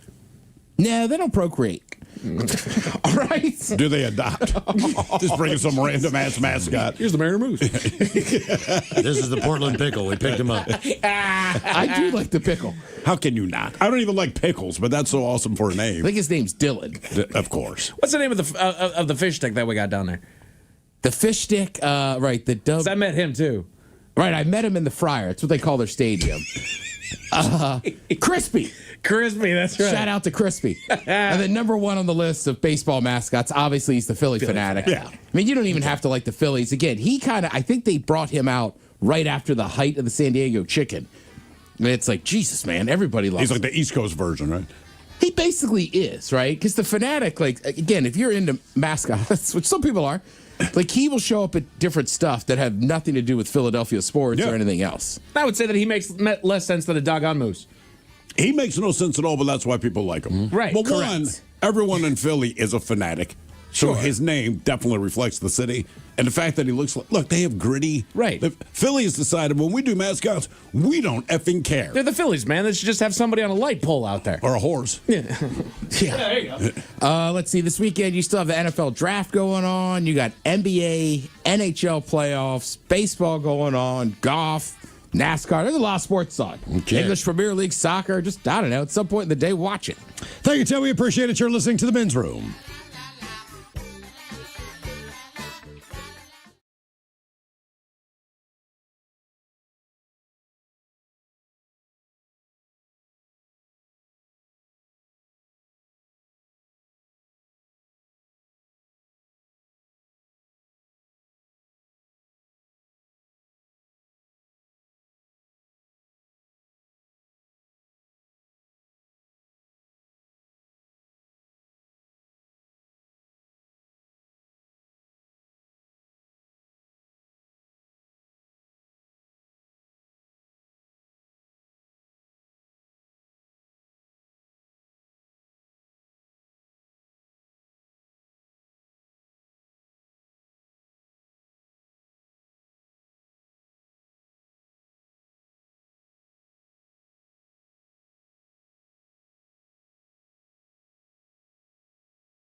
Tonight, how does cell phone usage lead to back pain?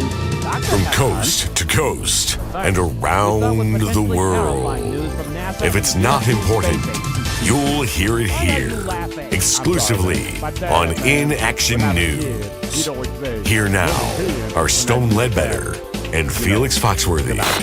I fully understand the context of the joke, Felix, but this is not the time for that. This is serious news. Yeah, my bad, man. As I was saying, ladies and gentlemen, potentially terrifying news from NASA and the European Space...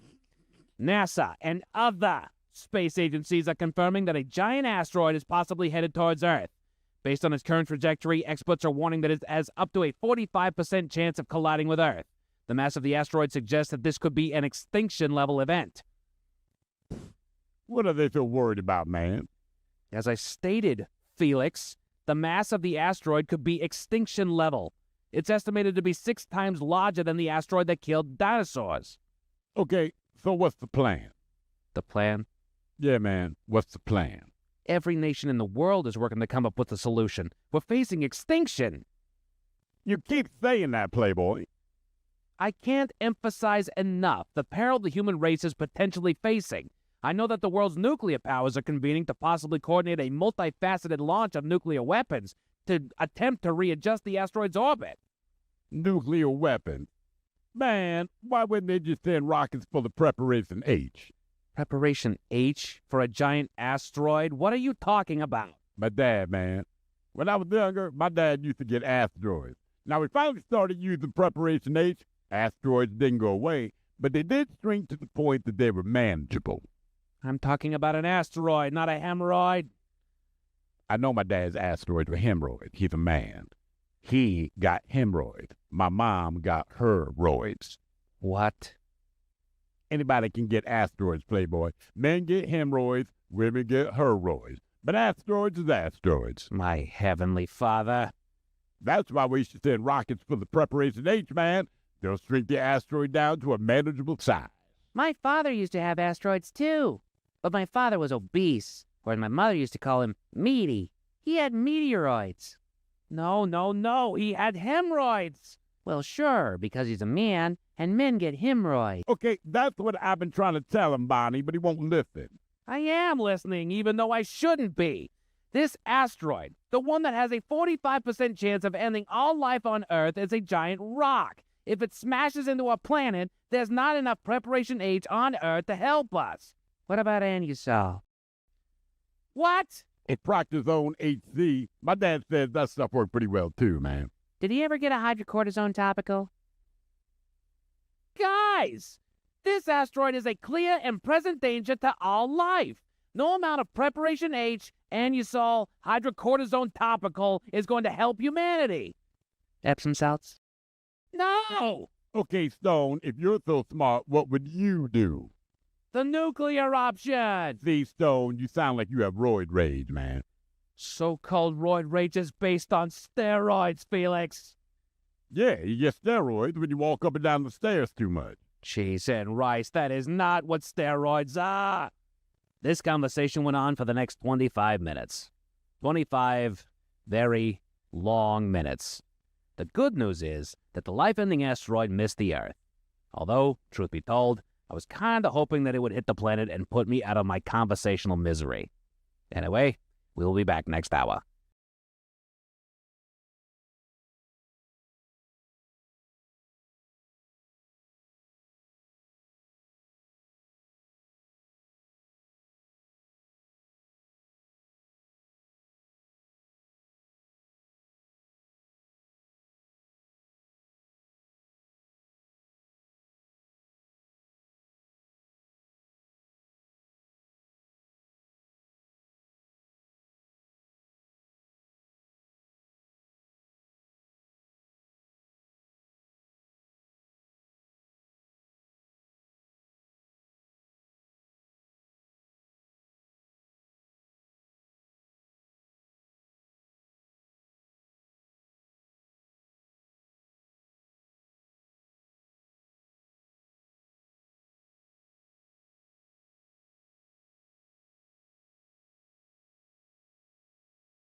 men's room returns with Miles and Thrill. Now, let's see what's happening in the real world. All right, here we go. A New York police officer has 547 speeding tickets, most of them in school zones. Jeez. Meanwhile, a Florida woman who drove over a Lamborghini shows how big the monster trucks have grown. Police in Florida wrangle a gator in a Publix parking lot. A millionaire big game hunter has officially fired his last shot. And today's animal rescue is 5 kittens in a Jersey storm drain. It is time for your headlines. Now, it's time to hit the head. Lines. Here's my cock. Even the kittens have attitude. Hey. Oh, stuck in the storm drain, man. Our top story, we go to the lovely world of the internet where we love to see some carnage. There's a video gaining traction online that features a parking lot with a slow-moving Lamborghini looking for a space. The supercar seems to start backing up while in the parking lot aisle when out of nowhere, a Chevy Silverado with an obvious altered suspension comes barreling into the frame, crashing into the Lambo, and driving up onto the hood like a ramp. Have you seen this video? No. Oh, man, it's awesome. Hang on, I got to show it to you. Let's see here. The truck eventually comes to a stop right around the windshield of the car, and we see the driver of the Lamborghini exit the car, no injuries. That's about the time that we see a woman step out of the driver's seat of the lifted truck, clearly having not seen the sports car at all. I believe she that. had no idea that he was She's dead. also about 5 feet tall. Right. This led to an online discussion as to the ethics of having such a large lift kit. You see it? Oh yeah. Wrecks that thing, man. Yeah. Is it her truck? Gotta be. Well, I mean, could be in her household. That's a lot for such a little lady. Well, it obviously is. She ran over a Lamborghini. She can't see over the damn hood. Right. I'm just saying. And the fact that she crushes up on it and then leaves it up there, that's what makes me believe that it is hers. Because I know people with those trucks and they do that. If they'll park something, just put it up on something because they like to. You got a monster truck. Even if it's a car. Exactly. It's the only thing about owning something like a Lamborghini, like in any situation you lose. Yeah. Right. And I mean, you can hit a motorcycle. A motorcycle is going to ask you if you're okay. Just not slaying booty. Yeah. That's awful. I mean, that's Florida too. Dude, a Lamborghini. Yeah, yeah. And then a giant lifted truck. Which, look, that truck ain't cheap either. No. No, it is not. No, it is not. In other news, we go to Africa where nature fights back. A 75-year-old man who's known in the area as a highly respected hunter has just met his match. He's known here in the States for having hunted nearly every species of wild deer that we have here to offer and has upped his game to go to Africa where he has successfully hunted elephants, leopards, rhinos, buffalo, and lions, having amassed quite the collection of exotic trophy heads that he hangs on the walls. It's now being reported that his hunting days are over as he was ambushed on his latest trip to Africa where he was trampled by a gang of 5 elephants. Are you ambushed? Yeah. Like lions, I go, they ambush you, right? They prowl, they've been stalking. Elephants, like, we see you, and we're going to F you We up. remember you killing our cousin. Yeah, Right. you're dead. 20 years ago. We've been thinking about it. Right. We remember you. We smell you. So the story goes that that he was hunting antelope on this particular trip when he stumbled into the group of 5 females all surrounding a single calf. Oh, no, he didn't. Which startled, No, he didn't. You better get away from my child. startled the elephant and they charged. He did succumb to his injuries. It was also noted that all of his hunts were strictly licensed and above board and Of were course. registered as conservation and culling animal numbers. He did it all by the books. So it's not that he was just out there killing random exotic animals. He got all the proper permits and whatnot. 5 females, 1 baby. Can you think of a worse thing? It's called he paid for it. He paid for it. Yes, he did. He paid for it. Yes, That's he did. That's what it's called. What was it, like 40,000 American dollars that he... Like per hunting for the trip that he was I out paid there? 40 grand to get stomped on by an elephant and killed. If we... That'd be a way to go. You know what? If you get to choose your way out, you know, you're 92 years old. It's like, I'm going to pay for my way to go out. Take me to Africa. Get me trampled. I'm going to pay to go out with old age. That's right. Yeah. To die in my sleep peacefully. He died a legend. For another animal story, we go to Palm Beach, Florida, where a local officer had a run-in with a local. The officer was called to the scene of an empty parking lot where they found a loiterer, a decent-sized alligator that was taking a break in the lot. Video was taken of the officer as he showcased his wrangling skills to get the gator's snout lifted enough so that he could clamp his jaw shut to be taped. The animal was relocated to a more suitable location, and the department posted the incident on social media, detailing the importance of a well-rounded police force as you never know what you're going to experience on a call. I think I'll just say a more natural, like a swamp. Yeah, that's right. Not on asphalt. Well, why do they say he's loitering? He was there way before that strip mall was. That's his land. Oh, he wasn't. He was on top of asphalt. He was loitering on the asphalt. His folks may have been there before the strip mall. Say, that's Gator Land. He's not loitering. Gator Land. Yeah. There is a Gator Land. That's probably where they took him. Welcome to Gatorland. That's right. You know where you live. Yes, you do. But just in case those stories with a bad taste in your mouth, thankfully, there's good news. it's time. We go to Jersey, where folks are here to help. Local authorities got a call about a group of animals in distress, a litter of 5 kittens that had found themselves trapped in the Hey, hey, meow, man. I know you can hear us. You need some slacks. You hear us? We keep screaming like that? What do you think's going on? You're stuck, dummy. 4-legged slacks. Set down some Capicola. Meow. Capicola. You need a watch? We need that good Capicola pate. And put some gloves on. I don't want your nasty hands touching me. I got time for this right meow. The firefighters, along with animal control officers, all arrived on the scene and quickly secured the storm grate, where they were able to get in and rescue the 5 little kittens. It took you long enough. All were safely removed and transferred into the care of the on-duty animal control officer. A post was made on Who's social this media. jamoke? I don't know this guy. Look at this guy. Look at this dude with a hot hat on. It's like something's going to fall on your head or something. Oh, hey, watch the fur. Hey, where's the fire, boys? Why are you watching me lick myself? You're making it weird. Now, Whoops, it's wrong time button. to hit the head.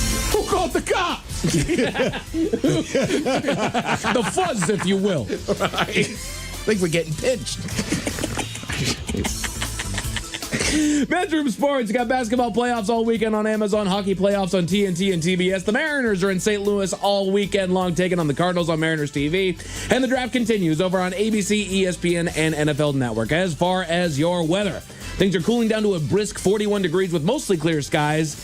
And we'll be enjoying a beautiful sunny and 65-degree days all weekend long. Gentlemen, that is it for your headlines. With that, Mike Hawk is out. Enjoy the weekend. Grab some of Men's Room IPA from Black Raven. We'll see you again on Monday. Yes, indeed. It's all true. But in the meantime, well, we be all about this bitch. So until Monday, please do what you do best. And for Aletha's sake, stay beautiful.